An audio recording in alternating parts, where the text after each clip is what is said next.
before you pull them apart. And speaking of fighting, the president may talk today with Elon Musk. Reports to that effect after the two one-time allies had a serious online falling out yesterday. Among other things, Musk trashed Mr. Trump's big, beautiful budget and tax cut bill.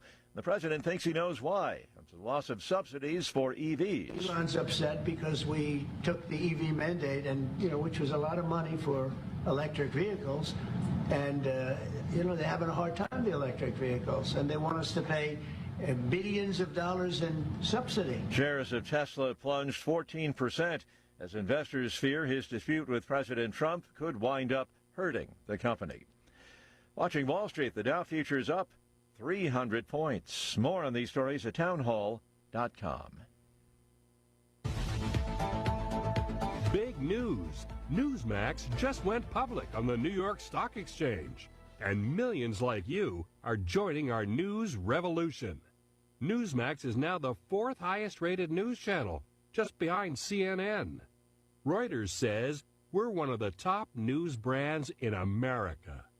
40 million Americans go to Newsmax for shows with Rob Schmidt, Greta Van Susteren, Rob Finnerty, and more. So download our free Newsmax app on your smartphone or TV and start watching. President Trump says Newsmax is truly terrific. Get the free Newsmax app and check out Newsmax shares on the stock exchange. Go to newsmaxinvest.com. That's newsmaxinvest.com. This is not an offer to buy or sell securities, nor shall there be any sale of securities in any jurisdiction in which such an offer would be unlawful.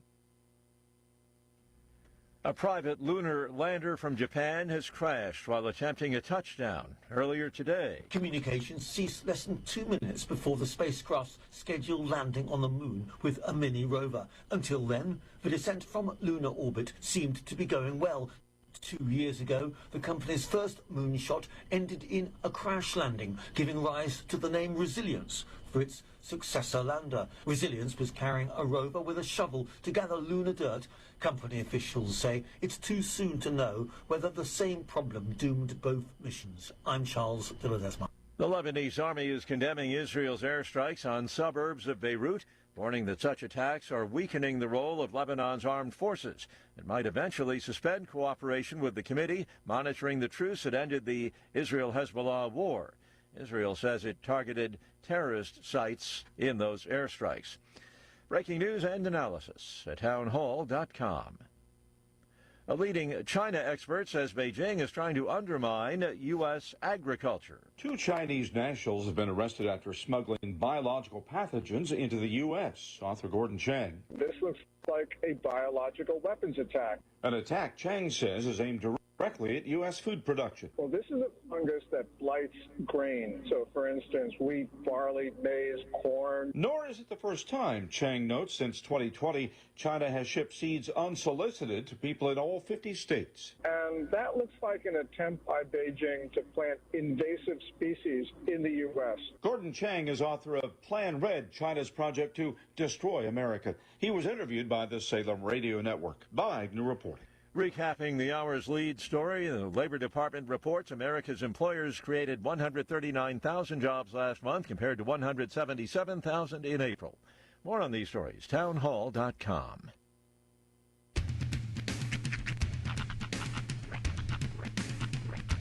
What in the wide, wide world of sports is going on here? I promise you, whatever scum did this, not one man on this force will rest for 1 minute until he's behind bars. Now let's grab a bite to eat. Yeah, come on. I feel the hot wind on my shoulder and the touch of a world that is older. I hit the switch and check the number. I leave it on and then I slumber. I hear the rhythm ringing through it. Flamenco guitar and cumbia music. I hear the talking of the DJ. The travel said, what does he say? I'm on a Mexican radio. I'm on a Mexican radio. Broadcasting live from high atop the J.P. White Building in downtown Roswell, New Mexico. It's Mornings with Mike Winters on 106.5 Roswell's Talk FM. Is that what I sound like when I talk? Now, here's your host, Mike Winters.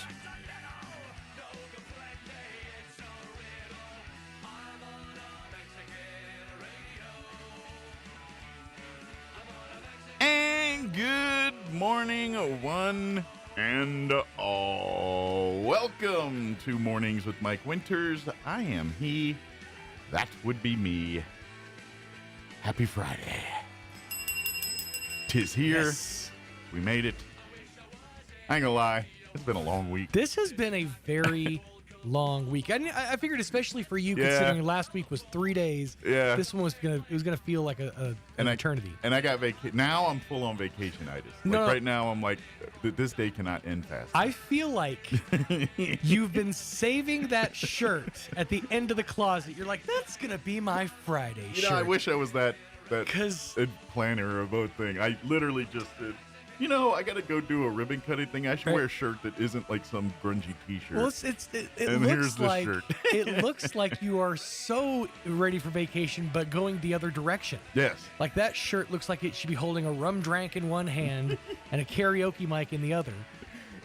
It's a shirt that says, I'm a little classy, but I like to party. It's a shirt that says, I just blew out a flip-flop stepping on a pop-top. That being said, you're going up north to ride a train and stuff, so it's kind of counterintuitive to the vacation that you're taking. I know. But I dig it. I mean, I dig the look. That's how I roll. But you gotta, you have the clip-on, so you're good. Or you have the other pair, huh? The sunglasses? No, I have regular prescription sunglasses. Okay. I was gonna say, because that's the key is once you go into vacation mode, glasses come off, sunnies go on. Yeah. Get you one of them floppy hats. What I need to rustle up is the old big blue blockers again. I used to have a pair, and then I don't know, but this outfit. Every now and again, you'll see, and you don't see them very often anymore, but every now and again, you'll see a display for Panama Jack. Oh, yeah. Those are the best. Not only the sunglasses, but it's still the only. I think maybe the only company still to this day making hemp necklaces and puka shell necklaces. Because those things, I mean, you can still find them. They're not nearly as common. And full pull back of the curtain of said shirt. This is part of a collection. No, it was when I went. Last week, we went to go up to Albuquerque to the Bananas game and all that. We stayed the weekend with my in-laws. Yeah. And so my father-in-law had a bevy of about 8 or so shirts that he was like, well, these don't fit me right. They're practically brand new. Would you want them? And I was like, yeah. And then when I got there, there's this pile of shirts sitting there. And this was one of said shirts. And so because here's the thing, like my father-in-law, or probably really my mother-in-law, she buys more expensive clothing than I do. Like these are all like polo shirts, and like these are like the Panama Jack shirts. I'm telling you. So I was like, yeah, I'll take them. I would never spend the money on these, but thank you. One of my favorite things to do is when you're in like a new town or whatever, is to find their Goodwill. Yeah. Especially if you're in like a rich town. Like when we went to Vegas, we made it a point. We're like, we need to find the Goodwill. Well, people are hawking all kinds of stuff at pawn shops and Goodwill. What's crazy is we went to a Goodwill, like just one, and I found, and it's still here at the station because I'm never going to actually wear it in public, but I found the quintessential Vegas button down. It's the black button down with the flames on the bottom, the red dice, and it's very Vegas. But you only wear that on the Strip. Yeah. You're not wearing that in the middle of Provo, Utah on a Tuesday afternoon, Not unless you're sending a message. Not unless you're Chris Whipperman. Crash Test Chris. And got it off AliExpress. Yeah. But you'll hear from him next week a little bit, I'm thinking. Since he's Sean will be in the captain's chair next week here while I'm off gallivanting in tropical Colorado. Can I get this warmed up, this rum drink? Yeah. Served hot. Yeah, but Chris will be kind of helping out on the country station, and he'll pop in and play you here. Yeah. Sometimes. I just need you a couple of times, once to drop a deuce, and then there you go. Come in with a quick Trace Inviernos, and we'll call it good. Maybe some banter here and there. That's right. You talk about your shirts. That's right. Yeah, because he pretty much I don't know. Every time I've seen him in the last week or two, he's been in nothing but 50s and 60s TV characters uniform shirts. He told me he did that on purpose. A la Charlie Brown, a la Fred just Flintstone. to see how we'd react because of the draw he got off the Charlie Brown shirt. Yes. He wanted to see if he could get that kind of heat with the Flintstone. Keep it going, yeah. But I want to know how many more of these does he have? Oh, I'm sure just a ton. He gets them off. I think he gets them off AliExpress. Like I feel like there's got to be one of the Scooby-Doo characters, like a. Probably. I mean, I'm sure if maybe he has a one, it'd be Fred one with the white and the ascot. Maybe with the ascot. I was gonna say if he has any, it'd probably be the Shaggy. Yeah, it's a simple one to pull off. It's just a green shirt. Yeah, just a green. But you got to have the gold medallion. Yeah. Him and Scoob had the same medallion. Well, not the same, but. You know what I think would be good? A He-Man one. Where it's just the muscles. Just the muscles, right? With that whatever thing he had in the middle of it. And then of course, the sword on the back. One of my goals is I want to go to you could probably get this done on the boardwalk, like in California. Mm-hmm. Those dudes that airbrush people. Yeah. I want to have somebody just for one day. I never go shirtless anywhere, but for one day, I just want to have somebody airbrush a 6-pack on me, and I just want to go walking down the boardwalk.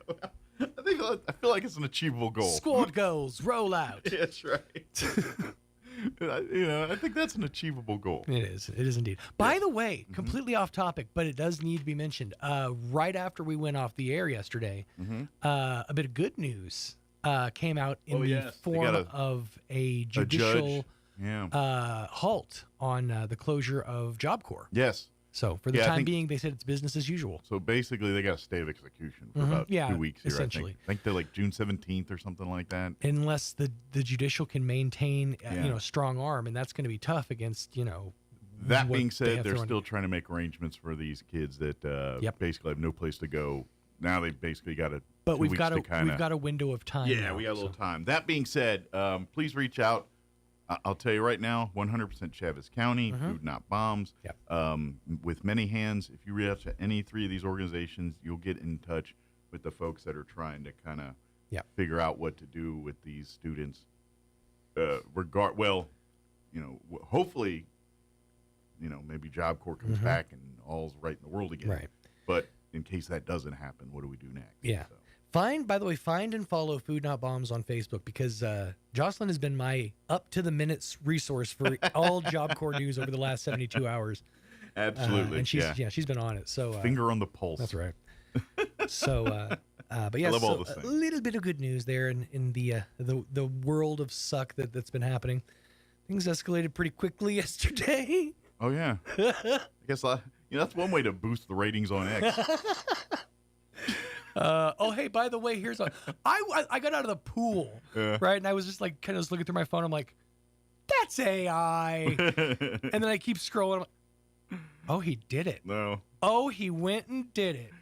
I can't believe it, but I've reverted back to life in high school. Yeah. That's literally, but now that's people that run things and lead billions of people and all that. As a child with two parents that stayed the course and ran the test of time until my father passed, I never got to enjoy a messy divorce, Yeah. So this is like, ooh, what's going to be our two Christmases? I blame Jerry Springer. Oh, well, it's the sensationalization of television. It's just spilled out of daytime TV. Right. It's just life now. So. Mm-hmm. Yep. Jerry. We're in the upside down, everybody. Let me give you the rundown. Yes. Cleanse the palate. I don't know what that means. Mike is so ready to just get on that train. I can feel it. It's like, I'm not even supposed to be here today. There's a vibration in the room. He's like, a few more hours. I can't wait. We were doing Fred Flintstone references. I'm waiting for the boot. Me to slide down the dinosaur. Pulls the bird's tail. You should put a Post-it over the clock on your computer because you're going to be tempted to just keep looking at it, and it's going to go backwards in time. It's like, having worked at a call center, that was the best piece of advice they ever gave me: is put a Post-it note over your clock. Yeah. You don't want to know what time it is. Yeah, because time stops when that thing happens. You're staring at a clock all day. Yep, I agree. Let me give you the rundown. We actually have a bevy of guests for you today. We have a full slate.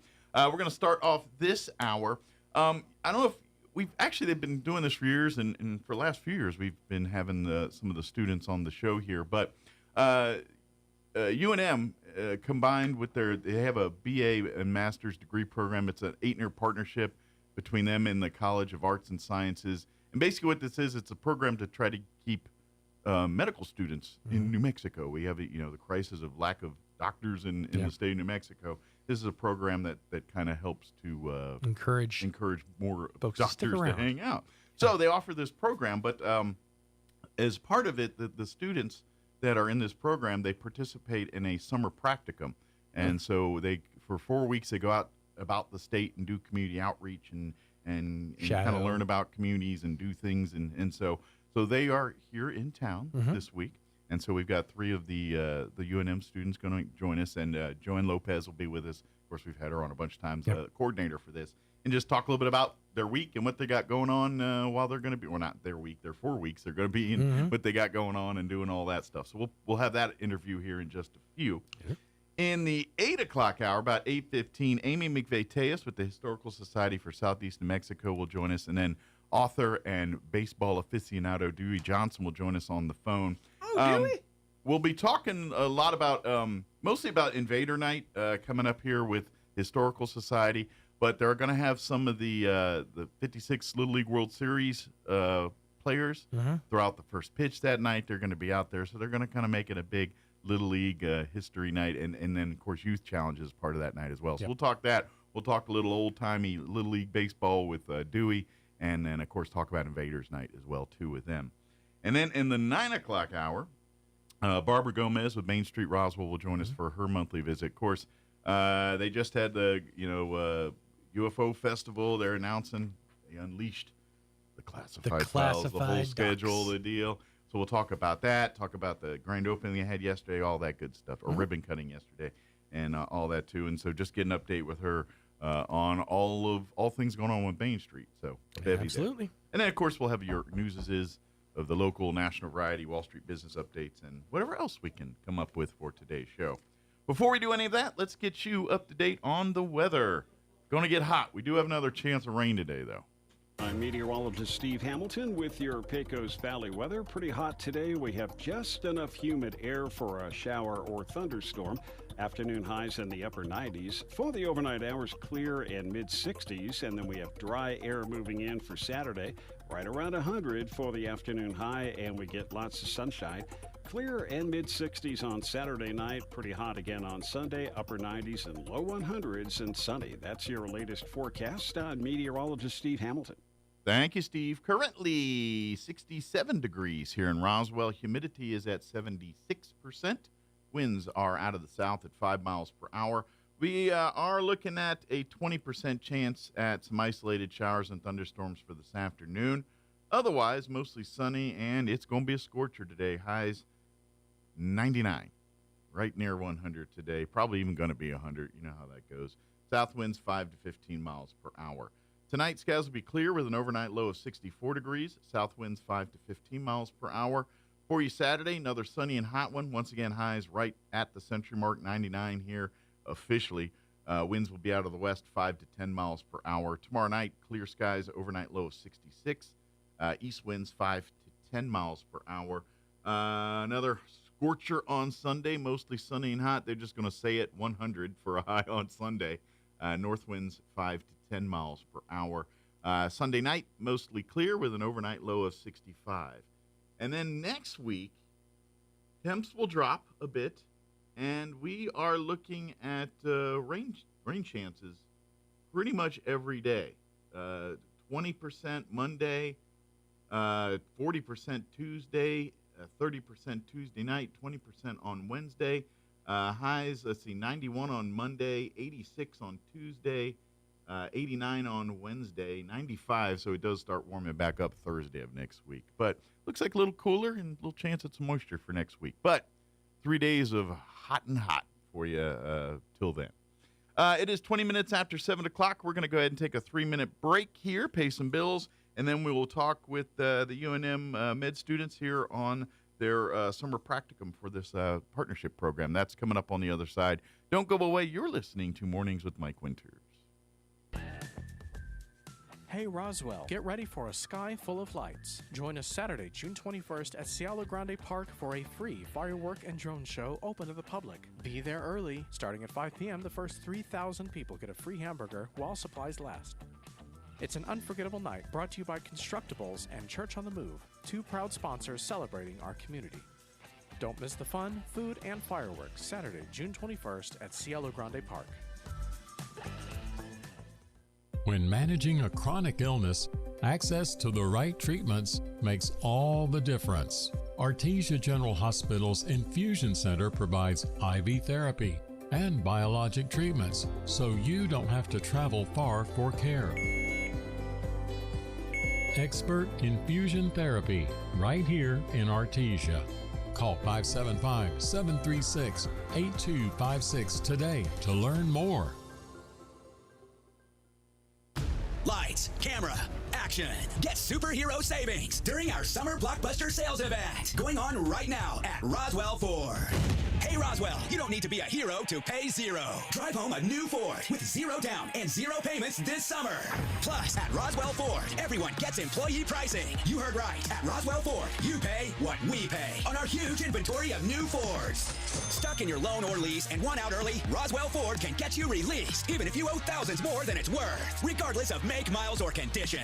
Don't let the credit villains keep you from driving your dream car. At Roswell Ford, getting approved is a possible mission, so you can pay what we pay. Your mission, should you choose to accept it, is to find the best car and get massive American-made savings and the best car buying experience. Get on board at Roswell Ford, because we'll do whatever it takes to make a deal. 821 North Main Street in beautiful Roswell. Call 575-623-3673 or online at roswellford.com. Interest accrues from date of sale on select vehicles. Trade balances refinanced to new loan. Subject to lender approval. Offers not combined.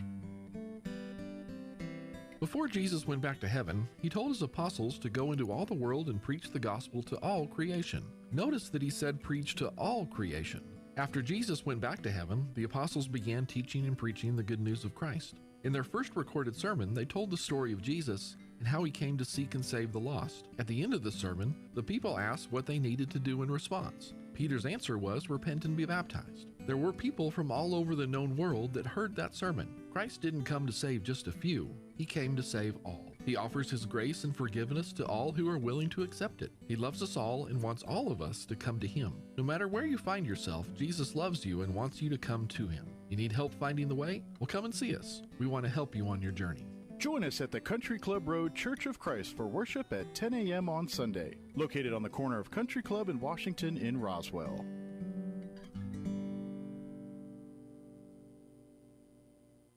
Here's a Mornings with Mike Winters fun fact. Bamboo plants can grow up to 36 inches in a day. So if you're told you're growing like a weed, you can say, no, I'm growing like a bamboo. Here's Mike Winters. And good morning. It is 24 minutes after 7 o'clock, and joining us in studio this morning, we have Adeline, Victoria, and Hyman. Good morning, ladies. Good morning. Good morning. And these are they are UNM students, medical students that are part of this program that we were talking a little bit about earlier here. It's a partnership where it's a program that's designed to try to keep doctors hanging out in New Mexico. These three ladies are both New Mexico native. They're kind of say, hey, when you get all your doctor stuff, don't leave. Come hang out in New Mexico. It's great here. And so this is a program that sets this up. So as part of the program, all of the students go on a 4-week practicum, a sabbatical, if you will, where they go to different parts of the state, obviously different parts of the ones they come from, and learn about the state and kind of hang out. And so that's what you ladies are here doing for the next 4 weeks, right? Yes. Good deal. So I asked, and I was like, all right, so have you guys been to Roswell before? And I think you said you may have been here kind of passing in the night, but the other two ladies here have not. So before we kind of get into that, explain a little bit how you guys got into this program. What, when because I think you said you're from Albuquerque. You guys are from Los Alamos, so they know New Mexico. Was this when you guys were in high school? They said, how did you guys kind of learn about this program? Honestly, my mom saw an ad for it on Facebook, I'm pretty sure. Nice. And so marketing works, people. Yeah, it sure does. And so I just applied to it on a whim and ended up getting in, so I was pretty lucky to have seen that. Or just my mom right place, was lucky right time kind of thing. Exactly. The planets aligned. So, how about for you ladies? I was kind of in a unique situation. My oldest sister had already done the program. Okay. So I was aware that the program was offered, like this opportunity. So you kind of, it's like, hey, it worked pretty good for let's keep this train rolling kind of thing. Yeah, and so I applied. Gotcha. For you. My older sister was also in the program. They were actually in the same grade together. They were in the same cohort together. Yeah. So it kind of worked out. Hey, grab the young one. Let's go. Very cool. Now, like for Endgame, like what's like? Do you have a certain area of medicine you already picked, or is it way too early in the game? I know, but you guys have to think about that, right? Like, I want to be whatever it is, a proctologist or whatever. I don't know if that's one they go for all the time, but you know what I mean. What's so for you guys? What's your area of medicine you're hoping to kind of specialize in? I was interested in ophthalmology, which is like eyes. Yeah. But also I have no idea, like I've never shadowed or anything, so I actually have no idea So this is really what they do, but I just thought it sounded cool. It's like, so. hey, it's better than teeth. Yeah. But this is kind of also part of what you guys are doing for the next 4 weeks is kind of, testing out the waters, seeing the different aspects of medicine and kind of finding what areas you guys gravitate towards. So, but I'm just curious going in for you. So eyes, but there's a big question mark next to that. Yeah, exactly. How about for you? I'm still like pretty open to whatever specialty I might choose, but I was really interested in neurosurgery. Okay. But that's way into the future. Sure. But that's I would think at this point, especially when you get probably all medicine, but particularly neurosurgery, you've got to be as much of a computer technician. You know what I mean? Because all of that's probably done with robots and not your hands, something other than your hands. So you kind of got to be good at video games, I guess. I think that's also something that they look at. Like, do you have hobbies like knitting and stuff where you're really good with something your with your kind of dexterous with your hands, a lot of that kind of thing. So if you have a lot of fidget spinners, maybe that's a clue. How about for you? What's do you have a area you're leaning towards at this moment? Yeah, I'm definitely leaning towards emergency medicine right now. Okay, you like the fast pace, ER type shows, and like we need a blah blah blah stat and this and all. You need like that side of things. Yeah, and I took an EMS class in high school, and then I also retook it in college again because. Do you have any experience? Like, have you ever rode EMS or anything like with? So the class, like, we have a bunch of clinical experience, and then like we learn about like what to do, and then I'm planning on taking my NREMT like right after practicum ends, and then so hopefully I'll get a job working as an EMT. So. Gotcha. Yeah. Excellent. So you can you'll hit the ground running, literally. But use that kind of at the same time where by day I'm a student, by night I'm hitting the streets. Yep. Very cool. So so you guys will be here in Roswell for the next 4 weeks. Talk a little bit about what I know you probably don't have the whole schedule what you're going to be doing, but kind of talk about some of the things they're going to have you visit and some of the things you get to experience while you're here for the next month. Yeah. So for this week, what we've been doing is we've been working at the STEAM camp at the New Mexico Military Institute. Okay. And basically it's like a camp for kids to come and like experience all like different science and like engineering and art as well. So you're working as like counselors kind of? Yeah, we're basically camp counselors. It's cool. I think we've found that it's a really fun experience and the kids are great. Yeah. So, yeah. Does it steer anybody to pediatrician work and anything? No, not yet. All right. I actually was surprised because I had never really worked with kids before, and I was surprised at how like they're just little people, like and you can talk to them like a normal person, and it's kind of funny how that works. I would invite you. I know you're busy studying and stuff, but dig onto YouTube or something and dig an old TV show called go find it. It's called Kids Say the Darndest Things. And it was a popular show, 70s. There's different generations. You'll find hours of kids just saying things. You're like, what? Hence the name of the show. Yeah. But yeah, cool. So all three working at the camp there with the NMMI. So how's your experience of that? What do you guys been thinking so far of that? I also think it's been so much fun. Yeah. I used to think I wasn't really good with kids, but I don't know. They seem really they seem very friendly. They're all so much fun. Are they kind of looking up to you a little bit? Like you're kind of like, I hope are so. you getting a little bit? I really hope like, so. because I kind of think you get like the rock star treatment a little bit, Yeah. especially like what age children are you working with? I think it's like we're split up into 4 different groups. Okay. I get the second youngest, so it's Okay. like 7 to 8, Okay, 9-year-olds. so these are elementary age, Yeah, age yeah. children. Gotcha. Very good. How about for you? What's been your experience like so far? They're definitely energetic. Sure.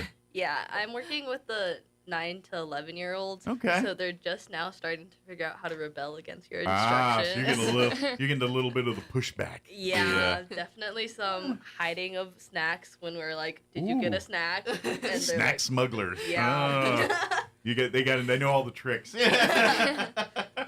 Well, that will serve you well in medicine. 'Cause I got a feeling, regardless of where you guys go, there's going to be patients like, are you really on it? You know what I mean? You're going to have to suss that out.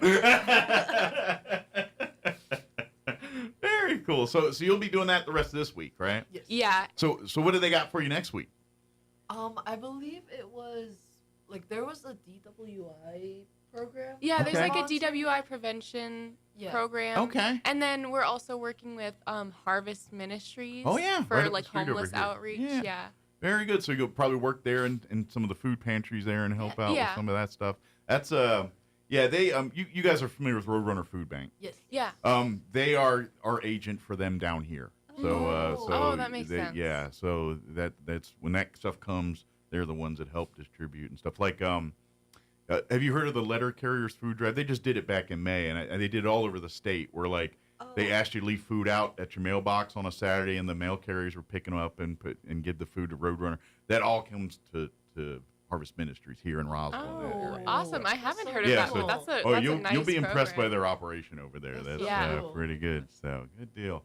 Do you kind of know farther out what some of the other things are going to be on the kids' schedule, or are they kind of like, all right, we'll get you there when we get you there? I There's think like a tentative schedule. I Okay. think one of them was like volunteering at a recreational center. Okay. I know we were really interested about volunteering at the library because there's Okay. like a few events that they have each week. Oh yeah, we got our library is very busy. Yeah. So- Yeah, the library seems great. I even took a schedule because I'm like, some of these things I'd want Right? to go to. Yeah. Like, it's cool I'd stuff. like to learn this. I'd like to go to this gardening class, or I'd like to go. Yeah. There's like a cooking club. And Oh, like yeah, a the cooking TV, club looks so like, cool. Oh, yeah, movie they're night or making something. cupcakes this week, Yeah. so if anyone's interested. And they're right in the middle of summer reading program, so they do. Like you guys could sign up. Like that's for adults too. That's Oh, not just really? for kids. Like you could get gift cards and Oh my prizes gosh, for reading. maybe we Yeah. should sign up. You're here a month, well, knock it out, right? I think you gotta go get a library card, but they're Yeah. free, so Yeah. you're Oh my here.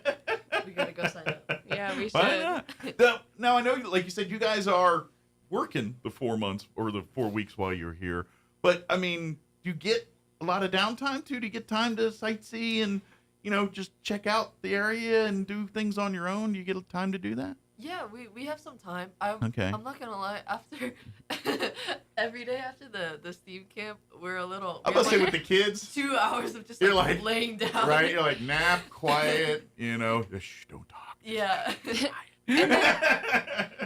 And then part of our requirements for the 4 weeks is we have our community engagement, which is basically our volunteering. And then Right. we have also community exploration. So we have like mandatory like exploration around. So that it's can like, be you anything. You will see it. Yeah, you will go to the Roswell You Museum. will do it with a smile. So yeah, we do have some time for like Sure, sightseeing you're and stuff built in. Yeah, like things that I'm interested in, not Yes. necessarily what Oh, good deal. So I gotta ask: is there anything you've circled on the list? You're like, before we leave, I gotta hit that up. Have you found anything like that yet? Yeah, I think Okay. we're all really. Besides the library, by the way. I think we're all really interested in the bottomless lakes. Okay, yeah, you'll love it out there. That's. See, we have Bitter Lake Wildlife Refuge and Bottomless Lake State Park. Bottomless Lakes is the park if you want to go boating and camping, picnicking and doing all that. But if you're going to, I also would invite you to check out Bitter Lake Wildlife Refuge. And that is, that's for the animals. That in essence, in the big science of things, that refuge is, think of it as like a pilot flying J for the migratory animals. So like when they're migrating north for the summer and head north, heading south, they literally will stop there to fuel up, sometimes depending on the species of animal, they go there and they'll have their young and then kind of ding and then head on to the thing. And so it's a place that's there for the animals and the plant life.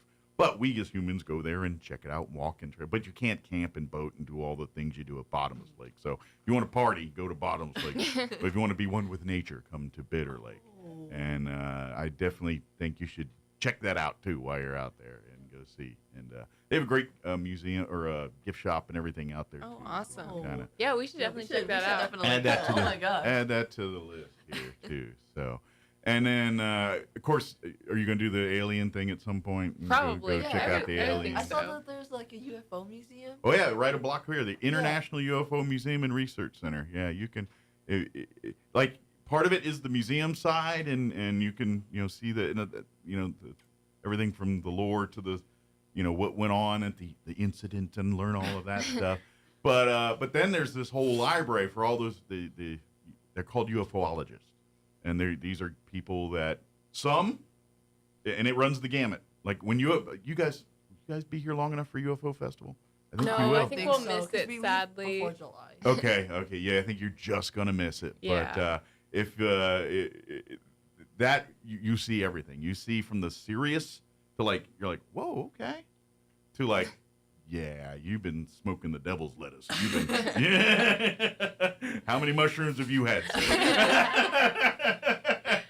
And so you get all, but some of them are really good. And so the research center, legitimately, if you're looking for information about UFO stuff, and that is the mecca, the resource. It's like if you ever, I don't know, your Dr. World's takeoff. I'm going to write a book on UFO.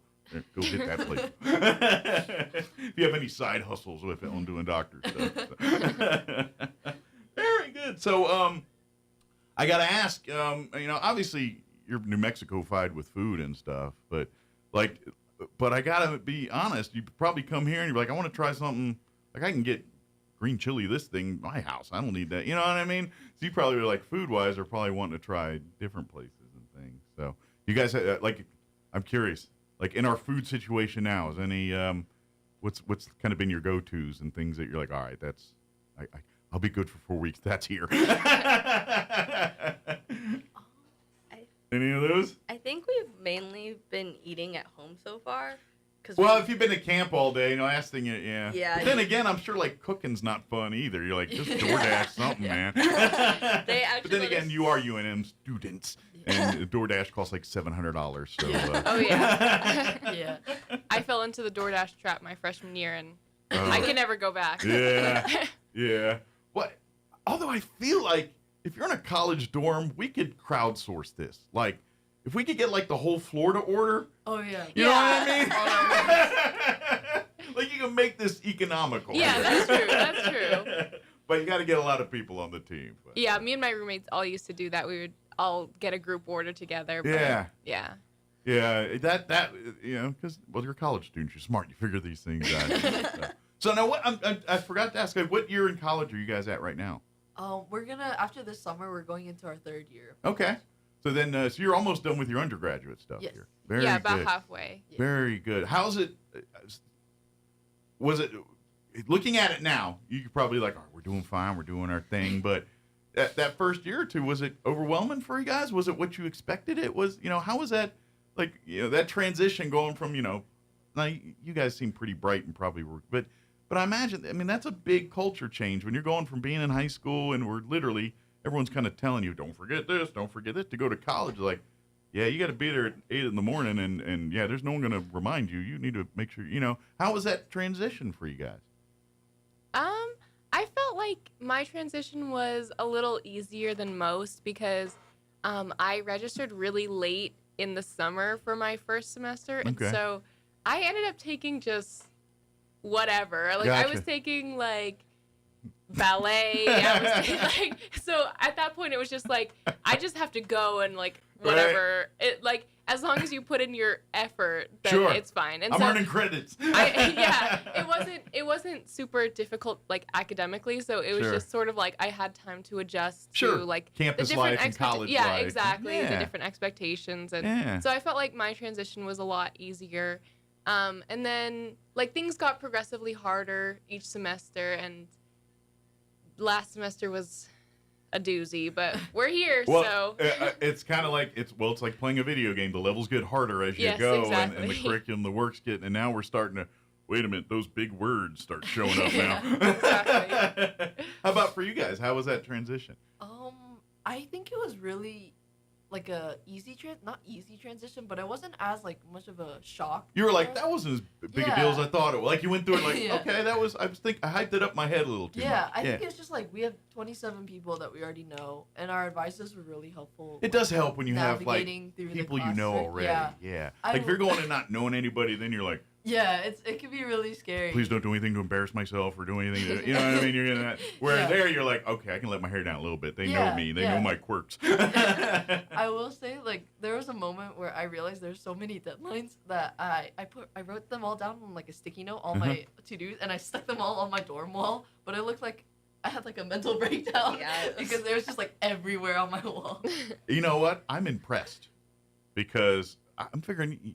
You guys are the age of these things. Yeah. Everything you guys do is on a sheet somewhere. So the fact that you got a pen and a sticky note, which was my generation's this, I tip my cap to you. I like the pen and paper. I love it. Old school. The cockles of my heart are warming right now. How about for you? So when I was in high school, I took a lot of AP classes, and then I also did like a lot of college coursework too. So you're kind of ready for the the routine. Yeah. So when I went into college, I already had a bunch of credit hours.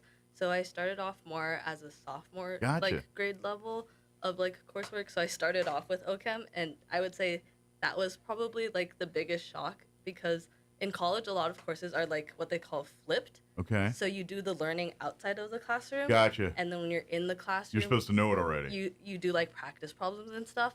And so that was probably my biggest shock. But I think it was really fun to like kind of get right into it out of the get-go with OChem. Well, and I imagine too this, I mean, granted, it's, it's tough to like, wait a minute.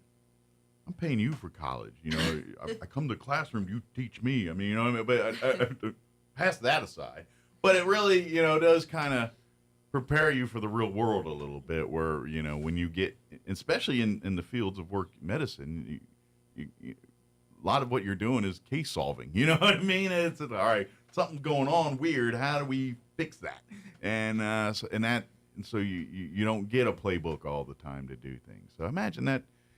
Yes, the transition sucks, but to have that ability afterwards is serves you well later. Kind of thing. So, good deal. What as far as after your 4 weeks here, do you guys get any kind of a break, or is it back to campus and back to the curriculum, or do you get a bit of a summer still, or is it now we hit the ground running with our next summer semester or something like that? We have a month break, July, and then I think our school starts like mid-August. Okay. So we have like a month and a half of summer break. Gotcha. So now I'm curious. You just go home, like you're like, no, I want to go home, go hang out with mom and dad for a month in my own bed before I have to, go back to the grind here, or do you like, no, I got a month, I'm gonna go travel somewhere? Because I could see either one as a good idea. I'm probably just gonna head home. Well, because my sister, because she did the program, she's actually doing residency in Albuquerque. Okay. And so even though my parents live in Los Alamos, she lives in Albuquerque. Okay, so you're going to live with your sister for that month there, hang out with her. Yeah. Nice. What about for you? I'll probably just be working. Nice.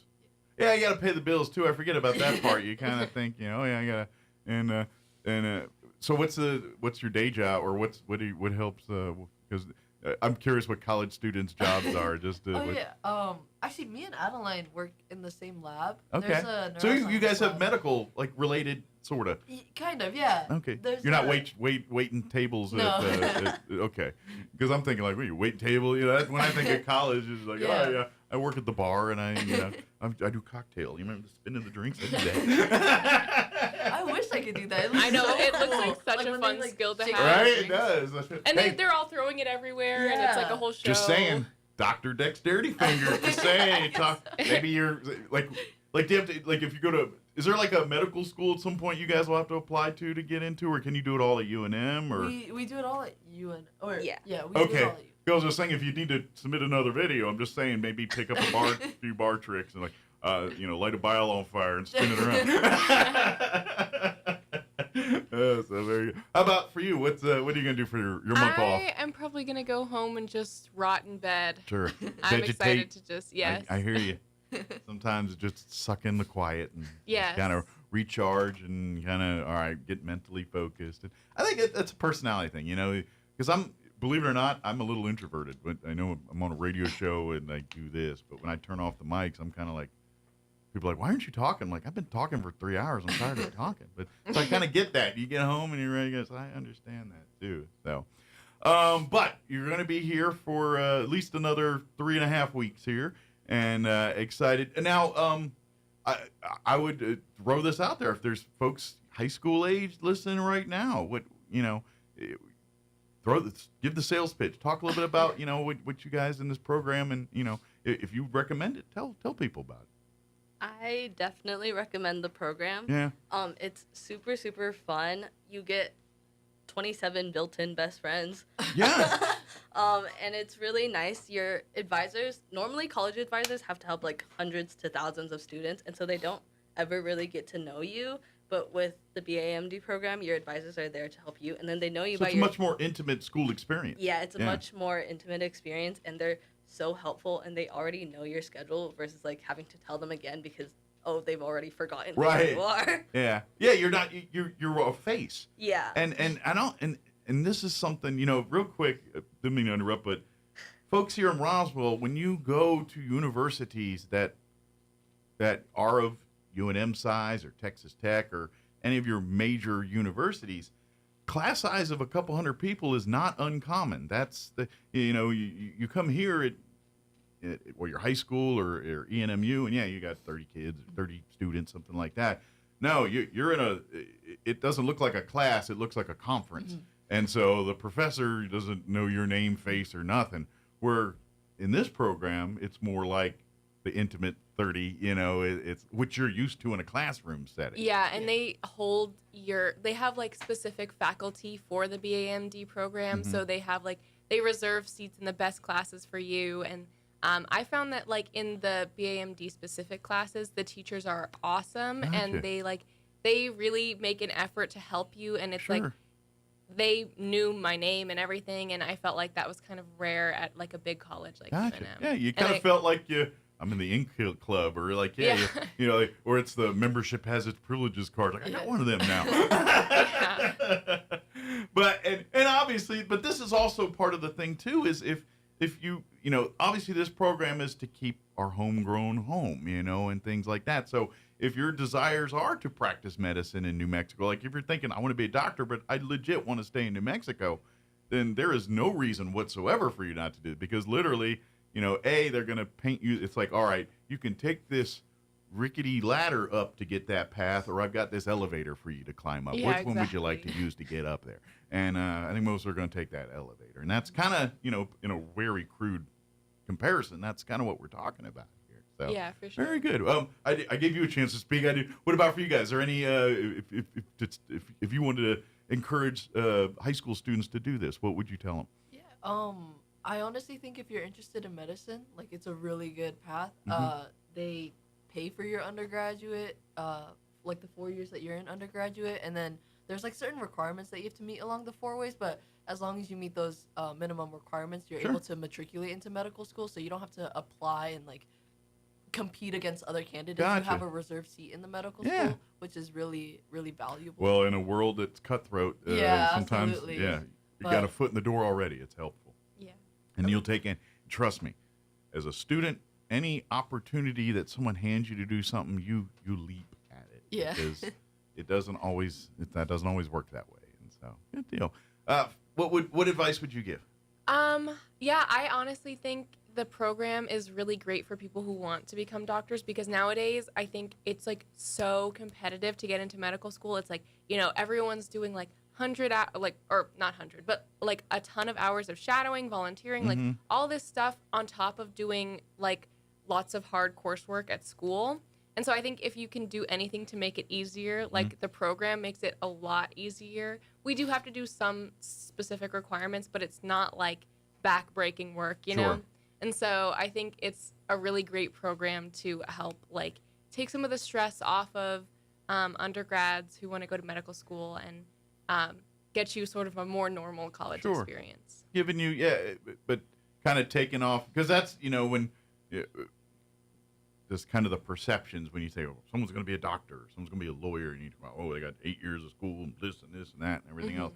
Yeah, that's a big, and you're like, wow, that's a lot to take in and this program really yes, you're going to go through all that, but it's kind of like a hand's holding you to help you through it. Yeah, exactly. And that's really what this is, and it's really great to help, especially if you're coming out of high school where you're living with your parents and you're kind of yes, you have freedoms, but a lot of aspects of your life are kind of dictated to you a little bit.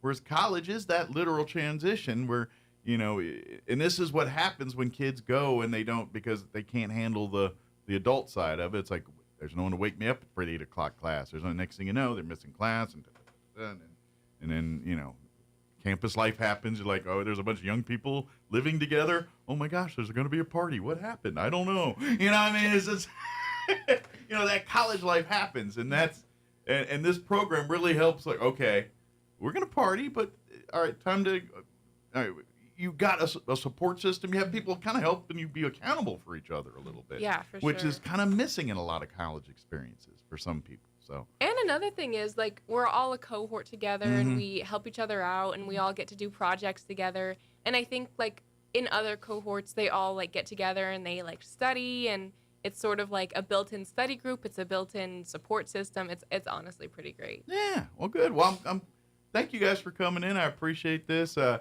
you get a little bit of break before you got to go head back to the kids over here? Or? I think so, yeah. We have a bit of time. Yeah. Okay. Or tell them the interview went long. If you need to, just be like, that Mike dude, he carried us in the 8 o'clock hour and all, and then go have breakfast and then get meandering over there. So. But, guys, congratulations. And hopefully, who knows, maybe one day you'll be here and I'll come in there and show you something on my foot or my eye. But awesome. Thank you guys, and good luck and congratulations. And if there's anything we could do to help you, let us know. We'll be, Thank you so much. Thanks so much for having us on the show. Anytime, man. Don't forget, go Bottomless Lakes, hit Bitter Lake, too. Go, okay, we will. Hit the whole we'll thing. Check it out. Yeah, absolutely. Thank you, guys. And, all right, go off beat. Thank you. Go off beat, doctors. Thank you so much. It is 7:53. Let's pause for news and Kim Commando. Don't go away. With your Pecos Valley news update, I'm Jared Sorello. Finding enough affordable housing units in Artesia is proving tough. The City Council is looking for solutions to the housing shortage in approaching a new program that will reimburse some utility expenses for companies that build in the city. The plan was presented by the Artesia Chamber of Commerce. It is similar to a program that's in place in Hobbs since 2021. A Thursday celebration in Roswell to mark the start of construction at the new Chavez County Cultural Plaza. More than a dozen local leaders gathered to mark the ceremonial first dig with golden shovels. And some impressive artwork on display at the Artesia Historical Museum and Art Center. The artwork from Zia Intermediate School students will remain on display until June 15th. Admission to the museum is free. You're up to date. I'm Jared Sorello reporting. Check your dusty old router in the corner. Is it over 5 years old? Uh-oh. The FBI says you could be living with a cyber weapon. I'm Kim Commando for Total AV, award-winning antivirus software for just $19 for the first year at protectwithkim.com. When your router gets to be a certain age, companies that make it stop giving important security updates. That makes it easy as pie for hackers to slip in, infect it with malware, and use it for their own malicious reasons. They want to use your router to connect to other compromised routers. It's called a botnet, and with it, they can launch widespread attacks, spread scams, and cover their tracks. There are clues that your router has been tampered with.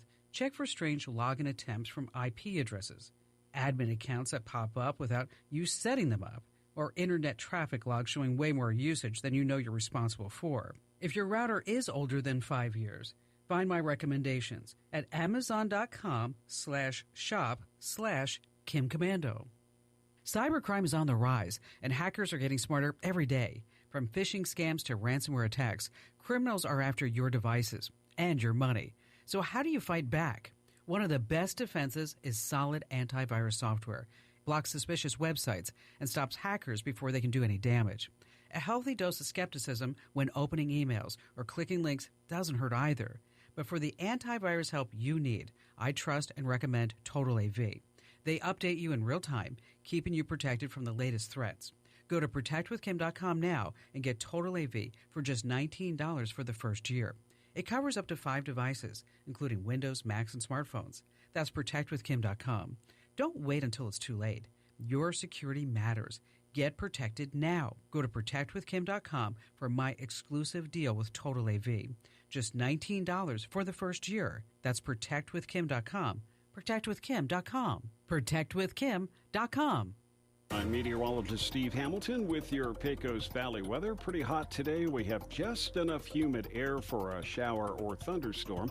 Afternoon highs in the upper 90s. For the overnight hours, clear and mid-60s. And then we have dry air moving in for Saturday, right around 100 for the afternoon high, and we get lots of sunshine.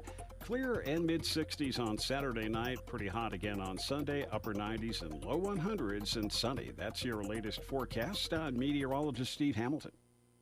With the Wall Street Business Report, I'm Bill Alexander. The Donald Trump-Elon Musk feud is exploding. It all started when Musk criticized Trump's signature bill of tax cuts and spending plans. The president has threatened to cut Musk government contracts. Elon Musk shared a post on social media calling for Trump's impeachment and knocked the president's signature tariffs, predicting a recession this year. Filings for U.S. unemployment benefits rose to their highest level in 8 months last week, but remain historically low despite growing uncertainty about how tariffs could impact the broader economy. Procter & Gamble will cut up to 7,000 jobs over the next 2 years as the maker of Tide detergent and Pampers diapers implements a restructuring program at a time when tariffs are raising costs for American companies and consumers are growing anxious about the economy. The average rate on a 30-year mortgage in the U.S. fell this week to 6.85% from 6.89% last week, according to mortgage buyer Freddie Mac. With the Wall Street Business Report, I'm Bill Alexander in Washington. Some wounds need expert care to heal properly. At Artesia General Hospital's Wound Care and Hyperbaric Medicine Center, we use advanced treatments like hyperbaric oxygen therapy to help chronic wounds heal faster. If you or a loved one has a wound that won't heal, call 575-736-8235 today and take the first step toward recovery. Before Jesus went back to heaven, he told his apostles to go into all the world and preach the gospel to all creation. Notice that he said preach to all creation. After Jesus went back to heaven, the apostles began teaching and preaching the good news of Christ. In their first recorded sermon, they told the story of Jesus and how he came to seek and save the lost. At the end of the sermon, the people asked what they needed to do in response. Peter's answer was, repent and be baptized. There were people from all over the known world that heard that sermon. Christ didn't come to save just a few. He came to save all. He offers his grace and forgiveness to all who are willing to accept it. He loves us all and wants all of us to come to him. No matter where you find yourself, Jesus loves you and wants you to come to him. You need help finding the way? Well, come and see us. We want to help you on your journey. Join us at the Country Club Road Church of Christ for worship at 10 a.m. on Sunday, located on the corner of Country Club and Washington in Roswell.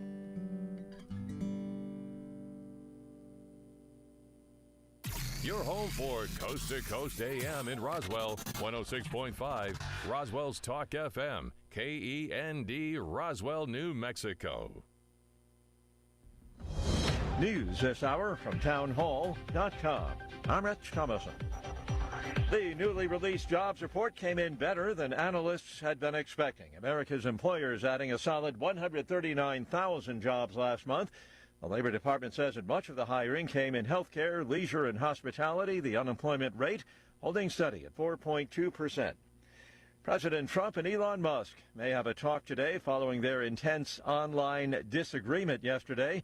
The president says Musk's harsh criticism of his signature budget and tax cut bill caught him off guard. Elon and I had a great relationship.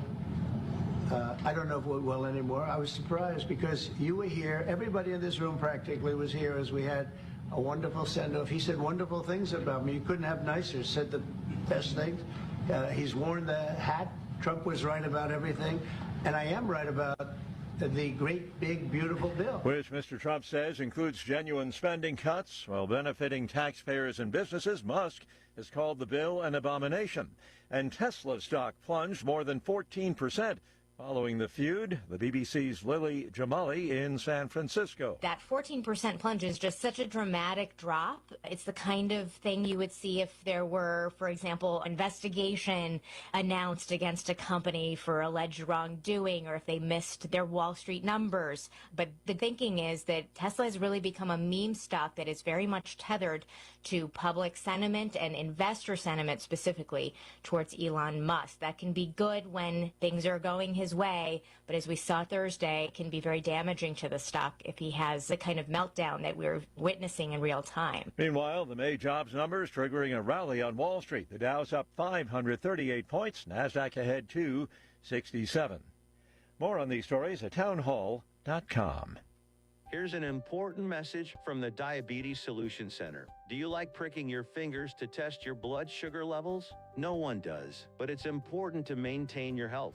And now, by wearing a small remote device called a continuous glucose monitor, or CGM, you don't need to prick your fingers anymore. It's easy to use and helps you make more accurate diabetes treatment decisions. If you are testing your blood sugar 3 or more times daily, injecting insulin, or using an insulin pump, call the Diabetes Solution Center right now. And if you have Medicare or most major insurance coverage, you may be able to get a new CGM at little to no out-of-pocket cost. Shipping is free, and we'll even bill your insurance company for you. If you are testing your blood sugar 3 or more times daily, injecting insulin, or using an insulin pump, call the Diabetes Solution Center right now to learn how to end the painful finger sticks and get your own continuous glucose monitor, or CGM, at little to no out-of-pocket cost. The State Department is penalizing 4 judges of the International Criminal Court. 2 of these sanctioned judges authorized the arrest warrants for Israel's Prime Minister and his former defense chief, Yoav Gallant, and 2 authorized an ICC investigation into alleged abuses by U.S. troops in Afghanistan. The ICC immediately condemned the additional sanctions on top of those already applied against the court's top prosecutor, Karim Khan.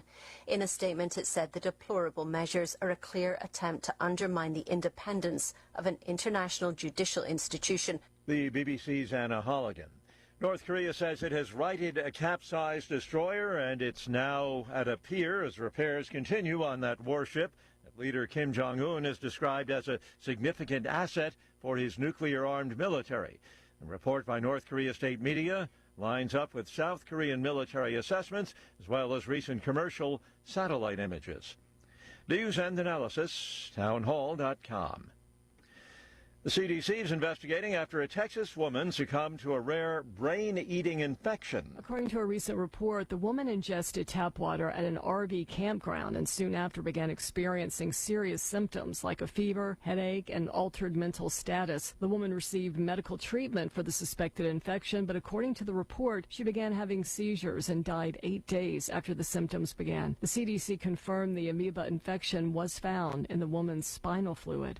Tasha Stevens reporting. Aaron Rodgers back for a 21st season. The 4-time NFL MVP agreed to terms on a 1-year deal with the Pittsburgh Steelers. The decision ends months of will he or won't he speculation for Rodgers, who even visited the team's facility back in March but took his time before deciding to join Mike Tomlin in Pittsburgh. Rodgers coming off a season in which he threw 28 touchdowns against 11 interceptions for the Jets. More on these stories, townhall.com.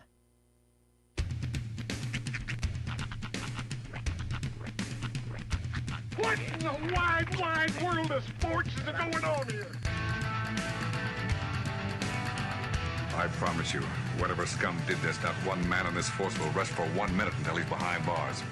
Now let's grab a bite to eat. Yeah, come on. I feel the hot wind on my shoulder and the touch of a world that is older. I hit the switch and check the number. I leave it on and then I slumber. I hear the rhythm ringing through it. Flamenco guitar and cumbia music. I hear the talking of the DJ.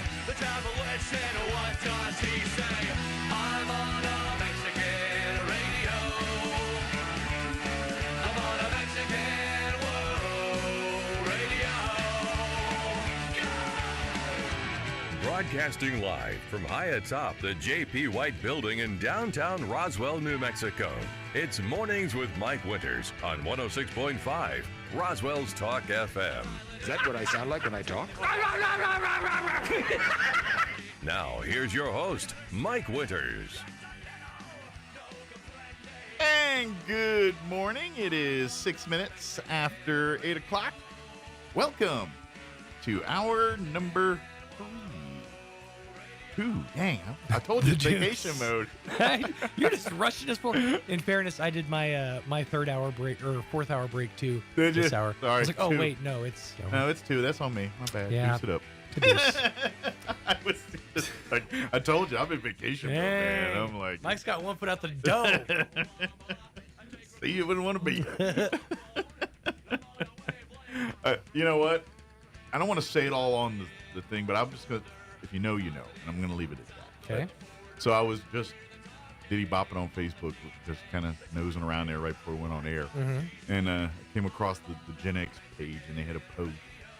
And it basically was a meme that says, if you know what Adidas means, we can be friends. And if you know, you know. I'm just going to leave it there. But I'm looking in the comments. And everyone's like, yeah, they did a Korn song about it. They're talking about the Korn song. You know, there is a song by the band Korn called Adidas. And yes, that's what they're talking about. Right. But I'm like, y'all, that Korn did not invent it. No.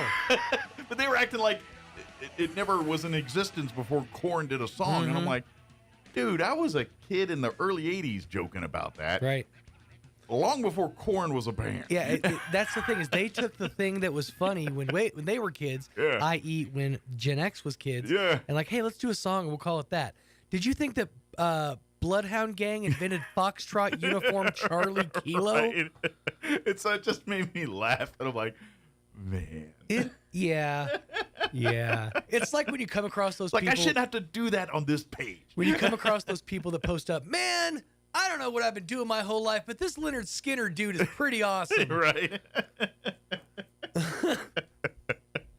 And his buddy Jethro Tull ain't too bad either. Right. Yeah,